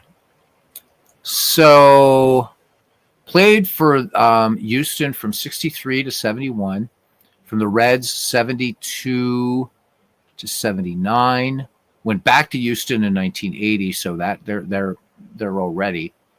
Boy, that's a close call, Greg. It's almost a Kyler call. I think the other thing though is if you look here, and maybe that's why this decision was made. Again, I've been tweaking this league. I didn't create this league. Joe Morgan with some more league-leading numbers with Cincinnati. This 1976 season for Morgan, that on-base percentage, pretty crazy. So that's why I brought up Kyler. I think you get players like Morgan and Kyler. It's like you could put them on either team and you would be fine, you know. Let's go back to team home screen. And let me see who else. I have a lot of people here that are Red Sox fans. So for the Red Sox, you got Hooper, you got Big Poppy, Wade Boggs, Ted Williams, of course, Petrocelli. Dewey Evans is on this team, Carlton Fisk. But you also got people off the bench like Bobby Doerr, Jason Varitek, Kevin Youkilis, Jim Rice. I'm a big fan of Jim Rice. Carl Yastrzemski. So, I mean, when you got Carl Yastrzemski, so, and I'll show you this, right, guys? So we got Carl Yastrzemski not starting in left, right? It's Ted Williams. And I don't think a lot of people would argue about that. But if you go to a graphical depth chart, so right now, Yastrzemski's, he's going to get into every 7th game. I would have to change to, in fact, I'll show you how to do that. So let's say you're messing around in a league like this or just any sort of league. And if you go to act as, and if we go to the Boston Red Sox, now I can like go in here and start making some changes if I want to. So you can drag people over, do whatever. But yes, Yastrzemski's coming in every 7th game. I guess that's fair. But that's, if you want to do that, you can kind of just play God as long as you're playing in commissioner mode. Change up your lineups, do whatever you want. But anyhow, that's pretty much it. Going to look at my one of my favorite teams other than the Pirates, the St. Louis Cardinals, off to a 3-0 start. Yeah, there we go. So again, I mean, you have all the usual suspects. Rogers, Hornsby. There's another player. Okay, we'll look at the Dodgers next, Tony. And how you doing, man? Welcome in. The ball didn't fly in the Astrodome. Isn't that true? So of course you got Hornsby, Medwick, Ken Boyer. You're going to see Ken Boyer in any sort of St. Louis Cardinals all-time greats team, right? But the guys on the bench here, man, you got Ray Lankford, right? Jim Edmonds has the starting nod here in center field. You got Lankford. You got Hall of Famer Jim Bottomley. Keith Hernandez, again, could be a Met, could be a Cardinal. He's a Cardinal in this one. Hall of Famer Johnny Mize is not the starting first baseman. It's Albert Pujols. So this is, as you would expect, this league is stacked like crazy. So, I mean, if you wanted to, you could even take this, and there's a couple, let's go back one. There's obviously some franchises here not represented because they don't have enough history yet, such as the Colorado Rockies are here, and the Miami Marlins. But if you wanted to, with these teams, you could say, well, you know what? I'm going to go ahead and like draft a Kai Kyler. I'm going to put him on the Rockies. Yastrzemski, let's put him somewhere else. And I love the freedom that you have here. Tony says, let's look at the Dodgers. All right, let's look at the Dodgers. As soon as I stop being blind here, my friend. All right, so again, usual suspects. Here is a guy that just gets forgotten by Dodgers fans and still holds all kinds of records, Zach Wheat. But Campanella, starting catcher. You got Piazza coming off the bench. Garvey, he's not the starting first baseman. Gil Hodges. I mean, you got Garvey, Guerrero, and Hodges as your first baseman. That's pretty damn fine. Jackie, of course, has to start at second, but Jim Gilliam, good guy to call on, coming off the bench. There's Ron Say, by the way. Happy birthday to Ron Say recently. Got Willie Davis in center, but he is not the starting center fielder. Duke Snyder is also. So Mike Griffin. Now this one, I think this one needs to be redressed. I think Duke Snyder needs to be getting the starting nod, and I think we will change that. I don't think I would get any arguments here. In fact, I would, if Dodgers fans, I don't know. I think I would probably just outright release him or something, or retire him, because Duke Snyder. Now that said, the Dodgers are 3-1 right now. So remember, Cedeno hit. Let me get Greg's so I can read this better. You guys can too. Remember when Cedeno hit 2029 1 year, and they said it may have been 40 to 50 elsewhere. Yeah, not to not too friendly. The Astrodome. I'm thinking Mike Griffin, man. Nah, let me see. Let's can we? So we're gonna bring in Duke Snyder, and he's got to be the starting center fielder, man. That's just the way it is. Evans should be in right field for the Sox. Barely played center. Easy enough to change. We can do that. That's why I appreciate you guys looking at these rosters and helping, because not only are the players on these 30 teams, but there's a crazy amount of players that aren't on any teams yet, and a lot of moving around. Snyder cannot be the leadoff man, though. I think Jackie's got to lead off. And boy, this is tough. Where do you put Duke Snyder in lineup? Oh yeah, I'm going to put Zach Wheat batting second, and we're going to put the Duke fourth. There we go. That works. That works. Mike Griffin, no, dude. I'm afraid not. I apologize for any Mike Griffin fans out there, but you're not going to have Duke Snyder sitting on the bench. I mean, come on, Griffin, give me a break. Let me see, third base. So, I mean, Turner and Say. Let me see, average wise. Again, I'm not a Dodgers, like Brooklyn Dodgers, yeah, but when we started getting in LA, I'll take any Dodger advice I can get. But I know that Duke's got to be moved up. So Justin Turner, I don't know, should he be batting third? I think Guerrero needs to be higher than Dixie Walker. And we've got to bring the Duke up here to, I don't know, man. Let me see. Where's Walker? Let's bring him up there. I think that's a little better. So Tony, who is a Dodgers fan, he said he would go Ron Say. All right. So Ron Say versus lefties and righties, and take out Justin Turner. We can do that. So Justin, you're out of there, brother. Let's bring in Mr. Say. Are you cool with him batting in the sixth slot, Tony?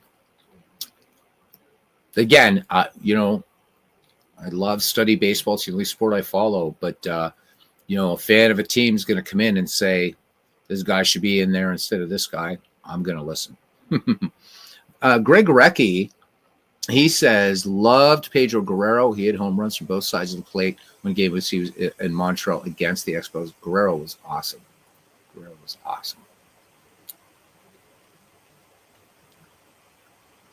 So there are our lineups. And let me see, custom lineups. Save, yes, absolutely save. I'm just going to call it, wait, what am I doing here? Yep. So we're just going to call it RHP1. Boom. And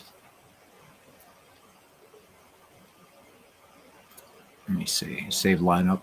Yep. And LHP1. There we go. So that'll fix it for the Trolley Dodgers. Pee Wee Reese is so far down, but I think Zach Wheat is a better number two hitter. Pee Wee Reese just doesn't have the average. Jackie's gonna get on there, and Zach Wheat's gonna advance him. I think we got a good 1-2 punch there at the top of the order for the Dodgers.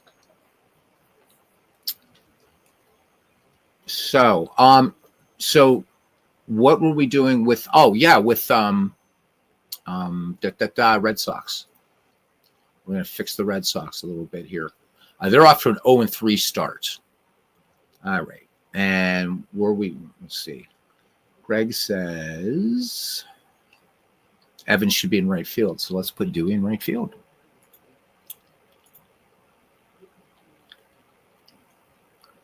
We have the technology. All right. Now, Harry Hooper didn't play a lot of center. I really want Harry Hooper to play in this league.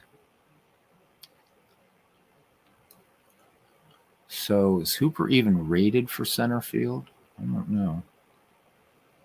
We'll just put it. We're going to put Hooper in center, Hall of Famer. We're going to bench him. Pretty good leadoff guy here, I think. Nowhere as good as Jackie Robinson, but you know what? Shit. I'm not sure about this lineup though. I don't know that Harry Hooper should be.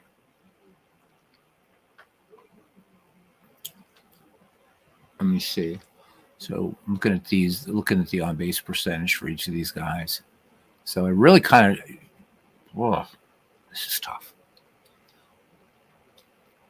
Speed at the top and bottom of the lineup. So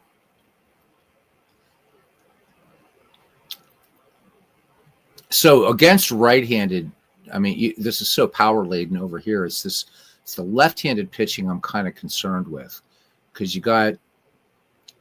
I mean, Garcia Parra has some power, definitely. I mean, Ted Williams is going to back cleanup anyway. He's going to back cleanup. I just believe that. It's the leadoff hitter here. I'm really kind of struggling with here. Not so. This is right-hand hitter, right? So you got Big Papi here batting second.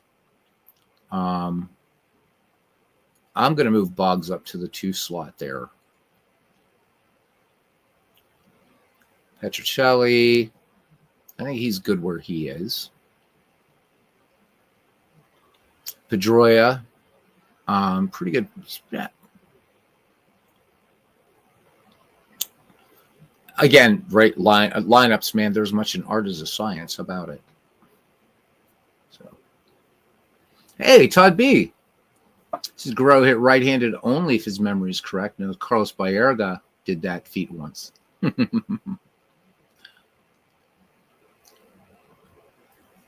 So, good stuff. Todd B., let's look at your Cleveland Indians, man. So, again, the usual suspects in, but it's the guys that aren't starting that really fascinate me, too. So, you got Ken Keltner, who's not starting. Al Rosen getting the start at third over Ken Keltner. Joe Sewell, Hall of Fame shortstop, not starting.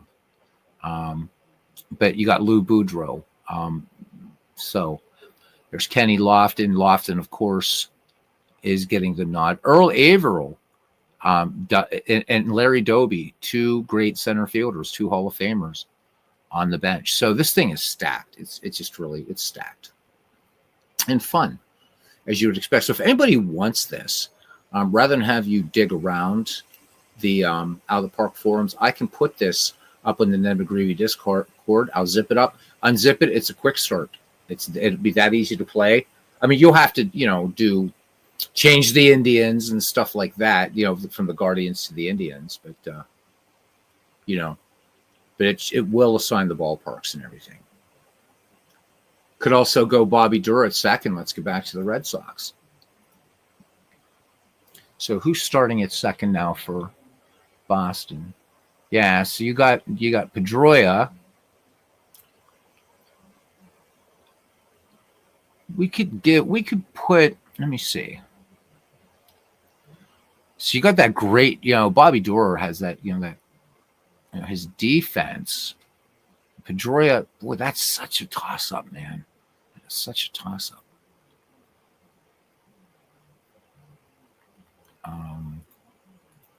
Let me see. I could clear this depth chart versus righties. Let me see. So yeah, because Bobby Durr isn't even so Bobby Durr is going to get in every 5th game. So Greg, would you say maybe a little bit more frequency and split a little bit more time between Pedroia and Bobby Durr? Perhaps? Because we can clear all these. Let's have some fun with the Red Sox. Let's clear the depth charts. Boom. So they're cleared, man. They are cleared. Okay. And let me see. Actions. Let's see what the AI says. here first. Yeah, so yeah, see, Bobby Doerr's not even getting, so let me do something here. Available jobs, since I'm playing God here. Apply as manager. Oh, I first have to, am I the manager now? No, wait, hang on. Let me go back and act as the Pirates. Or go back and be the Pirates manager. And then I think I have to quit. Don't I have to quit my job with the Pirates? I think I do. So available jobs, apply. Be sure I want to, yep. Okay, so now I'm the manager of the Boston Red Sox. Ain't that funny? All right, let's go to the team home screen. Let's go to strategy. No, let's go to lineups. I'm sorry, guys. Graphical depth chart. All right, here we go.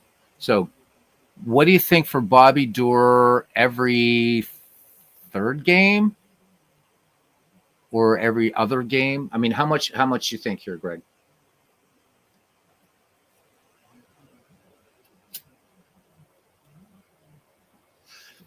With the as many Red Sox fans as there are in this community, man, got to get it right. Got to give it right. So, and with the Red Sox 0-3 right now, maybe they do need this help. We got to fix shortstop up here a little bit too. It's every third game. Okay, cool. So Pedroia's at every third game. Jim Rice has to get some playing time here, man. He's got to get some playing time. So Rice is only ever going to get in if Yastrzemski is tired. Yastrzemski's going to be every second game, so I think that's maybe a little high. I think we do Yaz every third game, and maybe give Jim Rice some love here every seventh game, something like that. I'm sentimental thing here. I think I like Jim Rice. I'm a big Jim Rice fan.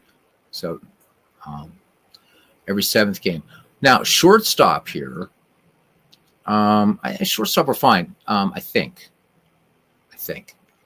So Bobby Doerr, okay, but at shortstop we got Xander Bogaerts is only going to be in the game. Garcia Parra every 10th game. Somehow that seems every 7th game. Let's put him in every 7th for right now. Boy, that left field, man, that left field is sick. That left field's nuts. What do you do when you got Yastrzemski and Ted Williams? I mean, but what can you do? I mean, certainly, Yastrzemski's defense better. I mean, Williams was about hitting. Not that he was a crap left fielder, but he was not. He's not remembered for his defense. We remember him as probably the game's greatest pure hitter. I don't know. Move Yastrzemski to first. Okay, but what do you do? So we can move Yastrzemski to first, but do you want to take out? I mean, it's a big bat here. I realize Ortiz he's not going to put up the average so much that, that 1967 with Yastrzemski that season is just incredible. So would you say put Yastrzemski to be the starting first baseman, or man, it's hard. This Red Sox team is so stacked. Where the hell do you play Yaz? I mean, what do you do, man? Yeah, quite a quandary, right, Greg? Because Youkilis, I think is a good bat to have in there. The Red Sox team is absolutely just insane. It's just insane. So what we could put Yaz. Let's get Yastrzemski down here. And not never. I don't want never. Hang on a second. I did that the wrong way. I got to grab Yastrzemski from over here again and pop him in here. Get in there. Okay. So what if we did this? So we bring up Yastrzemski. He gets in every 5th game at first. Euclid, he's got to get in every once in a while, man. So we're going to throw him in, I don't know, every 15th, whatever. But he can be used as a pinch hitter, whatever. I guess he's not on the immediate list of. Yeah, he is. So he's also going to get some time as a pinch hitter. Okay. Defensive substitution, Euclid. And then Yastrzemski would spell Ted Williams if tired, and Jim Rice gets in maybe every 7th game. Does that seem okay? Where's George Scott when you need him?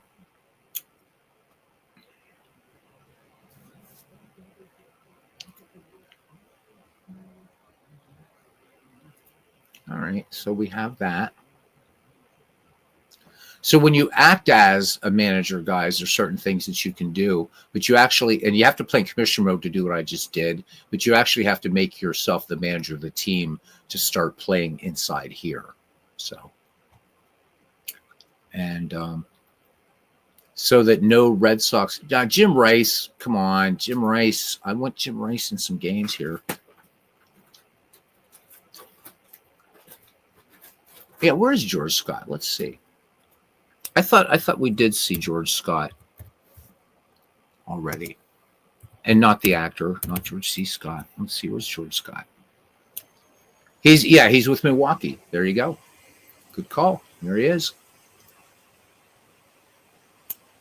But let's look at real life stats. So more years. Well, no, yeah, more years with Boston.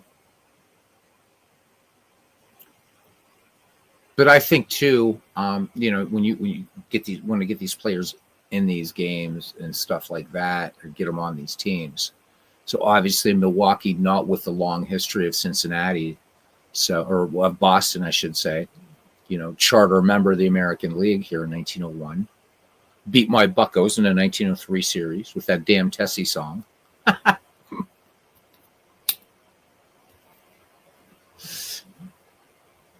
Yeah. So, Greg, I always play in commissioner mode. Always when I'm doing leagues like this. If I'm doing a season replay, I don't play in commissioner's mode. For something like this, I do, because I love to tinker and tweak around with leagues like this.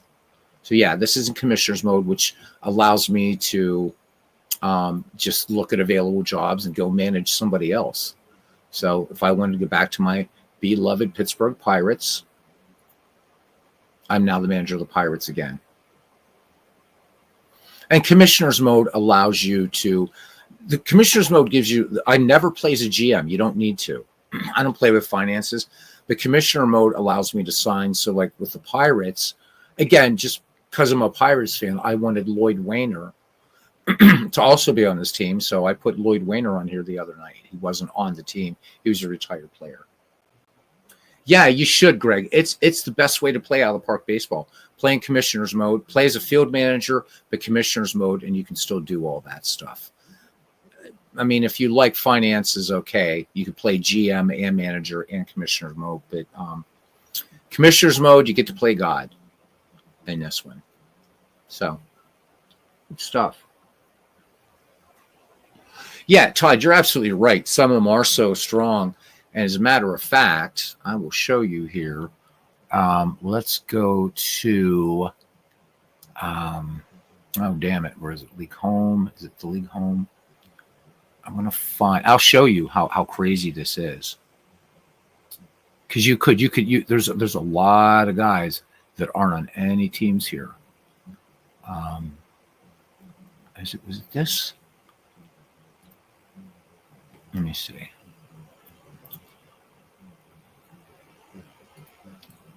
All free agents. Where are they? Now, a lot of these guys are like, yeah, free agents. Oh, these are in the transactions. This isn't what I want. I'll have to find it again. But it just goes on and on. So here's how big this is. All right. This particular all-time greats is so big that it's basically, it's Baseball Reference is really what this is. That's how big this is. Pretty much everybody is in here. Search by, all right, there's all the players with the letter T, and it just goes on and on and on and on on. It's insane. And this is the one to get. And I will gladly zip it up and put it in the Never Grievy Discord if you guys would like. I'd be more than happy to do that for you. So there's all the Mets teams. And so there's going to be guys in here that aren't on, right? So, I mean, if you wanted to play a round, and let's say you wanted Duffy Dyer on the Mets, you could sign him. Just put him on the Mets team. If you're in commissioner mode, just do it. Now, you're going to see some players listed twice. The reason being is you get the so-called retired version, the retired player, but then you get Tom Seaver himself, which you're still going to get all the stats and everything. So that it's just set up that way. So how many eras does Out of the Park brace? No, they've actually, it's more now. Let me save all of this and I'll show you. Because they've added, well, I don't know if it's going to show it. Out of the Park 26 added the analytics era. Let's see if that's in here. I don't remember. Let's go to the start screen. I think there's 7 eras now. I think. Let's do a new game, historical, and screw challenge mode. Yeah, so Todd, it added one more. So there's 1, 2, 3, 4, 5, 6, 7, 8. There's now, I can't show you Out of the Park 26, but now there's 9 eras in baseball. So good stuff. Good stuff. And you'll see a new play mode. I'm in Out Park 26. Drive for the Pennant is available now for all historical seasons, which is nice. Nice stuff. But anyhow, back to the start screen. And there we go. Yep, 9. Kind of makes sense, too. So, but the new era, the analytics era starts, it breaks it down. So now the analytics era starts in 2015. No steroid era, right? I guess Out of the Park Development's having the license to both Major League Baseball and the Major League Baseball Players Association. I guess they don't want to piss anybody off by calling steroid era. But it'd be interesting to see if they, I'm sure steroids are probably talked about in here, like, you know, because this does really nice season recaps and stuff when you're playing, doing whatever. And one thing I haven't done in a while is a tournament. But yeah, no steroid era. They would probably say, well, say goodbye to your licenses. So I don't think that's going to happen. Anyhow, guys, that was fun. Again, I have way too many saved games in here. So, and a lot of these were, this is a great mod here, this integrated mod. We'll get back to it. I think this is one you guys should definitely get. So, but I'm even doing a 1965 thing with the Twins because I like that team for some reason. 65, 66 Twins. Good stuff. Good stuff. But I'm going to go ahead and leave this thing loaded up. And I think we are done. We are done. Again, check out Legend Sports Universe Season 4, man. It's a banger. I'm telling you. Great stuff. We're just going to go ahead and quick play this game and finish today. Just the games that have been going on Season 4 of Legend Sports Universe have been amazing. So for next time around when we revisit Out of the Park Baseball 25, let's see what we have here. We have some, I like to look at the pitching matchups, you know, when we're choosing games and stuff like that. And every once in a while, you're going to run into some days you're like, meh. So Mickey Lolich and Mike Scott, I think that would be good. Tigers at Astros. Astros are 3-1 right now. So Astros fans, rejoice. Tigers are 2-1. Kurt Simmons and Rod Guidry could be a good one as well. But like this game, like Jim Palmer versus Kobe Lewis, that's something I'm just going to autoplay. Let's see. Corey Kluber There's a great one. Oh man, if we had time, I would do another game. Corey Kluber versus Eddie Plank. The Cleveland, your Indians, Todd, are 2-2, and the A's are 3-0. Kluber and Plank would be that's a good matchup. So, Findlay and Langston, Angels Mariners, for all those who are into newer baseball. Cool stuff. So, Amos Russi, the Hoosier Thunderbolt against Mark Gurley. I don't know. There we go. Babe Adams versus Cy Young. So, revisiting of the some early baseball there. Because we'll maybe next time we'll do that. We'll look at our Red Sox with the new lineups and see what happens.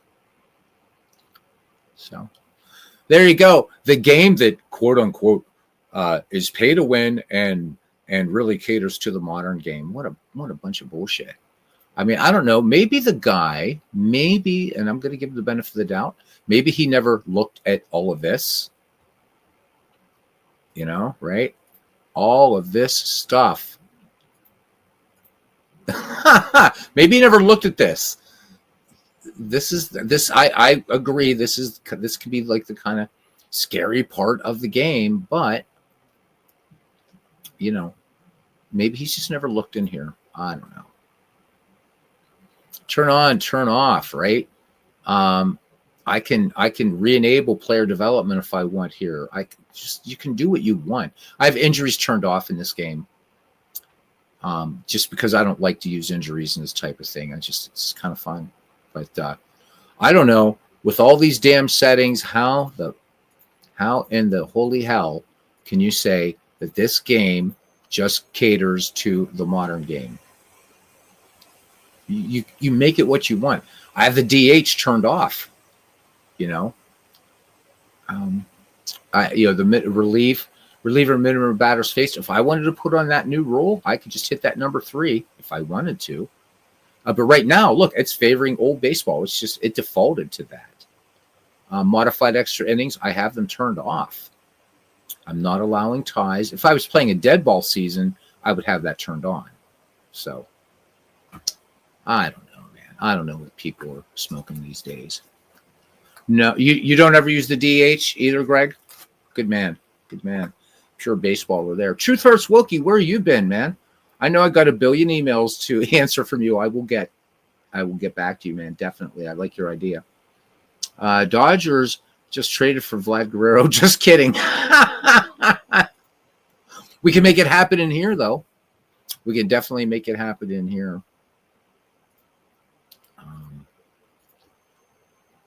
You got like just this game is I've been playing this since 1999, and there's things I've never ever touched in out of the park baseball yet.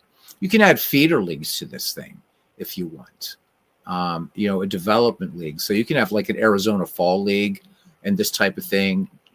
Draft league prospects, plus the fact you can do tournaments, player development. And with out of Park 26, you're going to be able to do drive for the pennant in any season. So think about that, right? You want to go back, and here'd be a little exercise just for fun.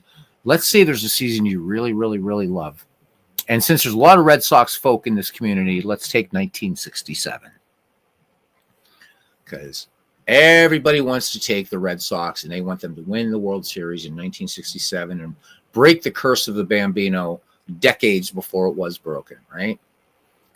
What I would do in something like that, the Pirates have never really had a season like that. So there's not really, for a Pirate fan, what can we say? Could we beat the 1927 Yankees? No, come on. I don't do any sort of pharmaceuticals.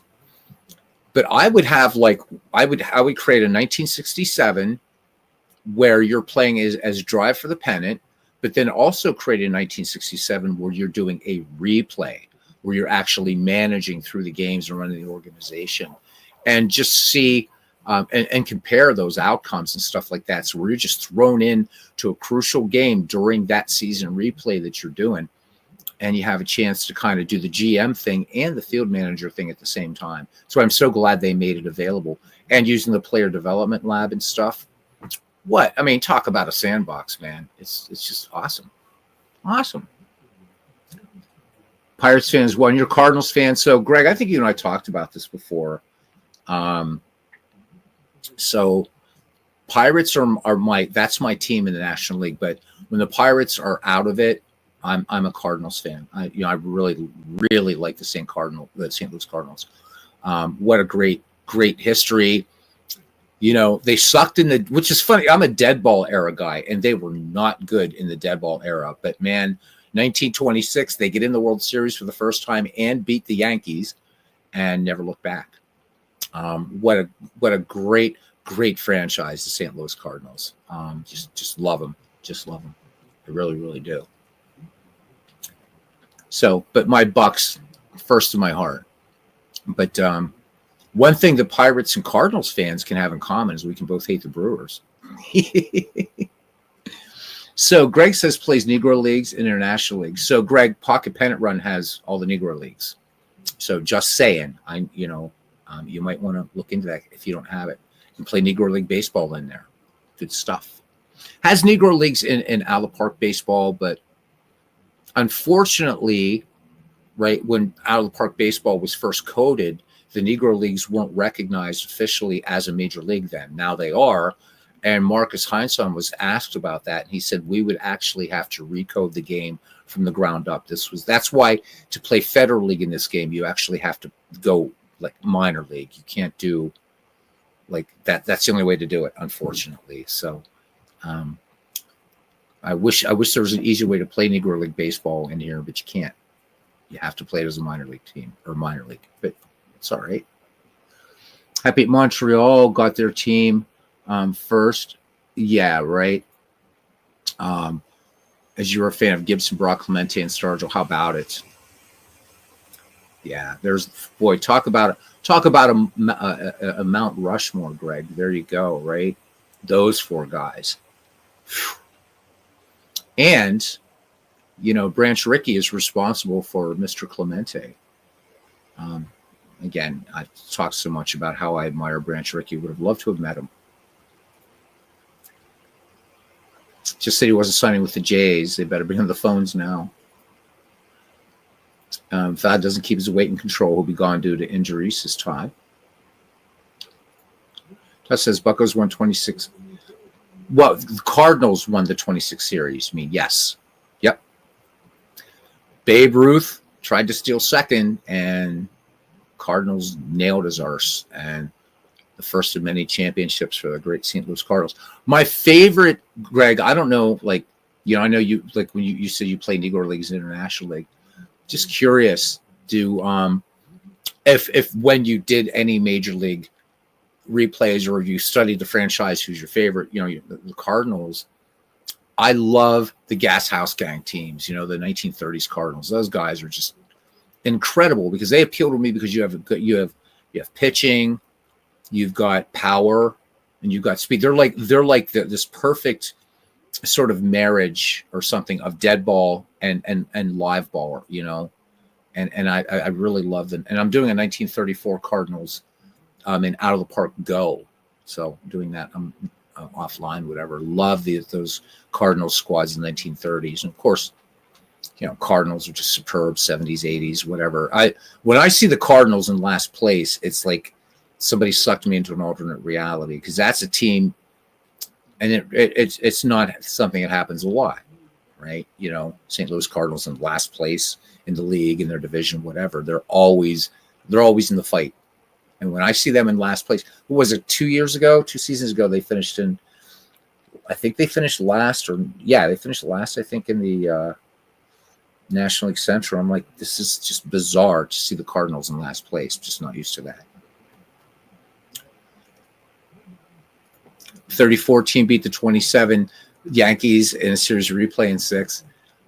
I'm not surprised. Not surprised. Dan Burke, my favorite Irishman. Where the hell have you been? He says he thinks the Jays will get a deal done with Vlad.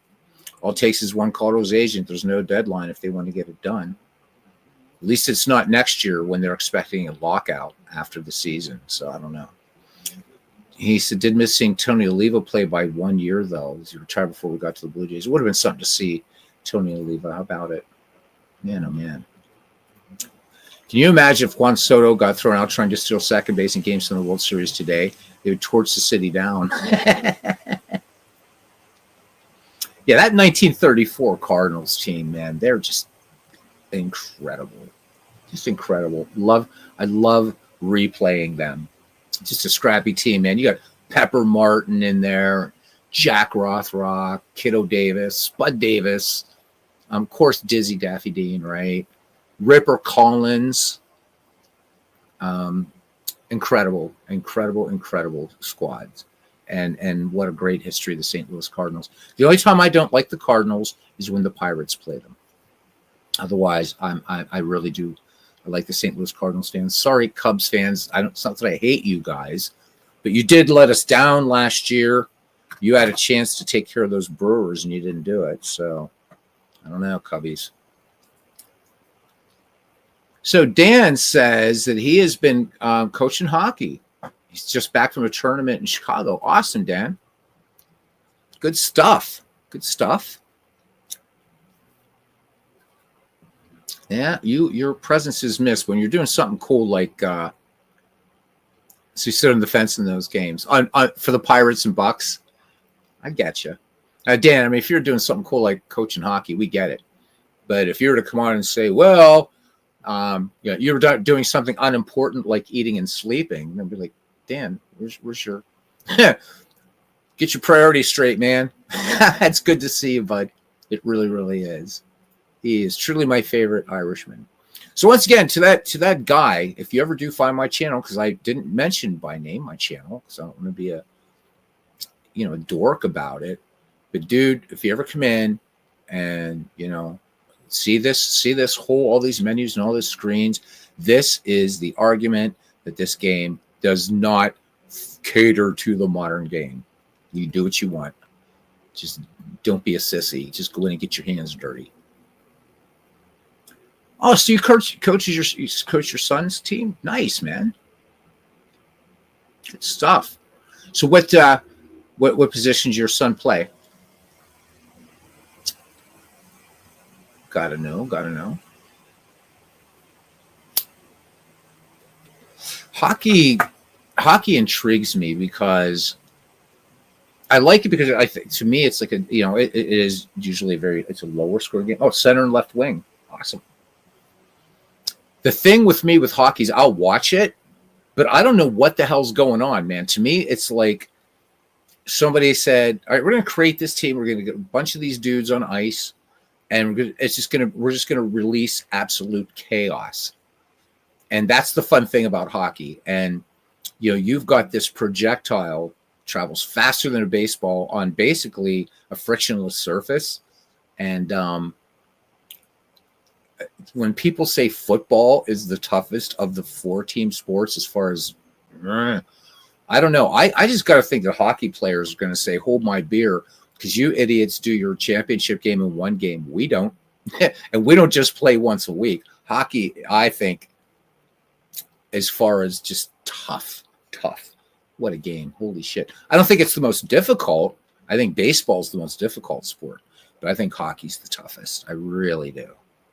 So, hey, yeah, totally different games. Hey, there's Legends. I've been talking up your season 4 all damn night, my brother. So, yeah, I know it does. No, you're right. It is. It can be intimidating. But again, my thing's Legend was this dude was just saying it caters now the modern game. I'm not going to buy it. That's horse shit, man. Horse shit. So he's here, and I'm going to say it again. If you guys haven't been catching season 4 of Legend Sports Universe, the baseball league, man, you guys are missing some banger games. And he's just in day 2. If you're still in the mood for some baseball tonight, you guys have got anything, you've got to get up early tomorrow. Watch the Tigers Indians game from tonight. Go watch the Cardinals and Dodgers from opening day yesterday. Watch any of the games. I mean, it's just been like off the charts. He did a quadruple header yesterday, Philip. a quadruple header, and just incredible. And he just did some boxing too. So did get a chance to meet both Bob Gibson and Willie Stargell. Oh my God. Sheesh. Man, oh man. Talk about, wow, legends. So let's see. If you look past the screen of Out of the Park Baseball, you can tell it goes beyond that. Ridiculous. I know. And I think that's really maybe that guy was coming from. Because it is. I mean, this is, it starts to look, I mean, I don't mess with financials, and I don't know that if you ever did, Legends. But yeah, I mean, it's pretty scary, man. It's pretty scary. And they've added some new stuff, and, that player development lab and all that stuff. But even when you're setting up a game, if you go to the advanced mode, you want to set up feeder leagues and stuff. I don't have to tell you, man, you've been, you were a long time Out of the Park guy. Yeah, this game can be intimidating. I would never, ever pretend it isn't. It still freaks me out at times.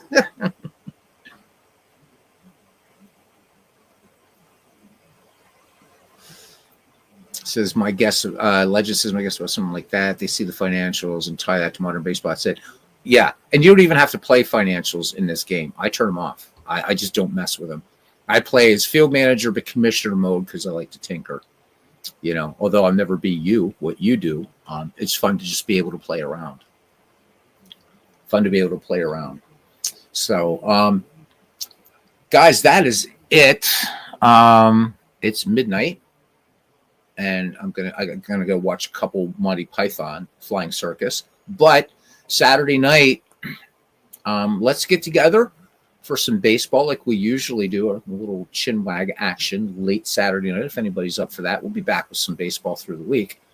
But just felt like I wanted to just bitch about that. The other guy that said this game is pay to win. You guys are idiots. And that, if you guys look on the Out of the Park 25 on Steam and you look at the reviews, there's one guy bitching, games pay to win, games pay to win. It's like, what? You got to be thinking of, I don't know. I can't say it. Whatever. Greg, thanks for coming in, man. Good to see you. Flying Circus, Todd, absolutely. Legend says that's the thing. People don't look at the options. Choices scare people. And I know. But then those same people will say, oh, well, Out of the Park is just like, it's substandard. It's not, it's no, it's an excellent baseball game. And you've got to go in and get your hands dirty in games like this, just like you do with MLB The Show. If you played MLB The Show, and I know you have to go in and do bullpen management and stuff once you start hitting seventh inning and stuff like that, makes sense. You're getting your hands absolutely dirty and rating all the players and all that kind of stuff. So I admire that.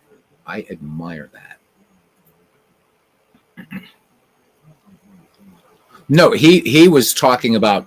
He said I was going to buy Out of the Park Baseball, but it just now caters to the modern game, so I'm not going to buy it. And it's like, that's bullshit. Perfect Team, even if you buy boosters or whatever. I mean, if he's bitching about that, but you know what? You don't have to spend a penny if you want to play Perfect Team. You don't have to. Mike Silva's shown that a number of times in the Discord, and I used to go to that Discord. He was talking about Out of the Park Baseball. So we'll see. I answered him. I said, dude, you're wrong, and here's why. And I wasn't mean about it. And I said, you can't. This game that has, and they're constantly improving the historical. There's still some weird things in it yet, but I can tell you this: 26 is already better than 25. You'll see that on March 14th when it comes out. Right. And you're right, Legends. You're absolutely right. Legends says not everybody wants to do that. Totally fine. But it's different than saying something isn't possible. Precisely. Yeah. Dan saying hi to Legends. Cool. Yeah, maybe it was Clay. Well, and I mean, really, and talk about a game that's limiting. He's got to make season ticket baseball digital. Just he's got to do it, man. Beatles invite. Sure. if he wants to come on, I mean, this dude is a Facebook group, whatever, but if he wants to come on, I'd love to talk to him. I mean, I won't be like nasty to him. I'm not. But I just don't get it. I really don't get where he's coming from. And the other guy, the two different people, and the other person in those reviews saying this game's pay to win. I don't know what, if he's talking about the main out of the park game, right? How can you pay to win? You have every season. If you play in commissioner, if you go in and start editing, but you're still not paying for anything. So whatever. There's enough strife in the world, but I just found that ludicrous. Only because I love this game. So I'll admit it is biased. I love this game, and I'm still trying to understand why it is so polarizing. I don't know why. People love it or hate it, and that's it. What are you gonna do? Sexy graphs and all that. Anyhow, that's it.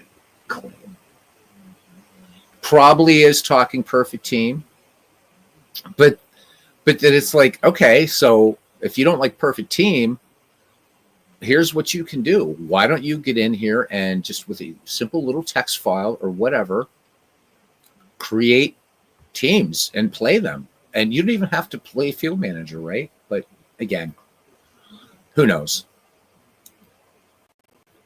I guess if somebody would say perfect team is pay to win, well, yeah, if you pay, I mean, they need to make money somehow. I mean, even at $50 full price, out of the park baseball, I think is a steal. It really, really is. So, I don't know, whatever. It's not like Matt Arnold and Marcus and those guys are going to really give a shit that little Beatles Eternally channel is bitching at some dudes. I mean, they have the right to their opinions. They certainly do. Wrong as they are. Be like Jerry Springer free for all. I'd love it. We could even mix in some Maury Povich, right? And we can say, by the way, the paternity results are back. And Clay, I'm not saying the last name, and Clay is the father. Anyhow, guys, check out all the, Todd, I might actually get 28. Well, actually, I've had 28. Actually, the highest I've ever had, I think, was an error. There were 60 some people one night here in a stream. It was weird. I think YouTube just had a cow, is what happened. I don't think people meant to come here. They thought it was a Beatles channel. Anyhow, end up being like The View. Oh, now, okay, I'm a liberal, but be nice. I'm not that nuts of a liberal. Okay, I don't do The View, buddy. So not all liberals are affected by that. Legend says he's 5 years removed from out of the park stuff, so a bit out of the loop, to be fair. A drive for the pennant mode, Legends, they're doing that now for every season in baseball, which is super cool. And the Player Development Lab 2.0 that's in out of the park 26 is brilliant. So those are really the two big things. So guys, check out Legend Sports Universe. Just trust me. Take a day. You got off. You want to watch some baseball. We're a long way until opening day, and you're going to watch. You're going to see some amazing baseball. Everybody else here. Greg, thank you for coming in. Tony, thanks for coming in.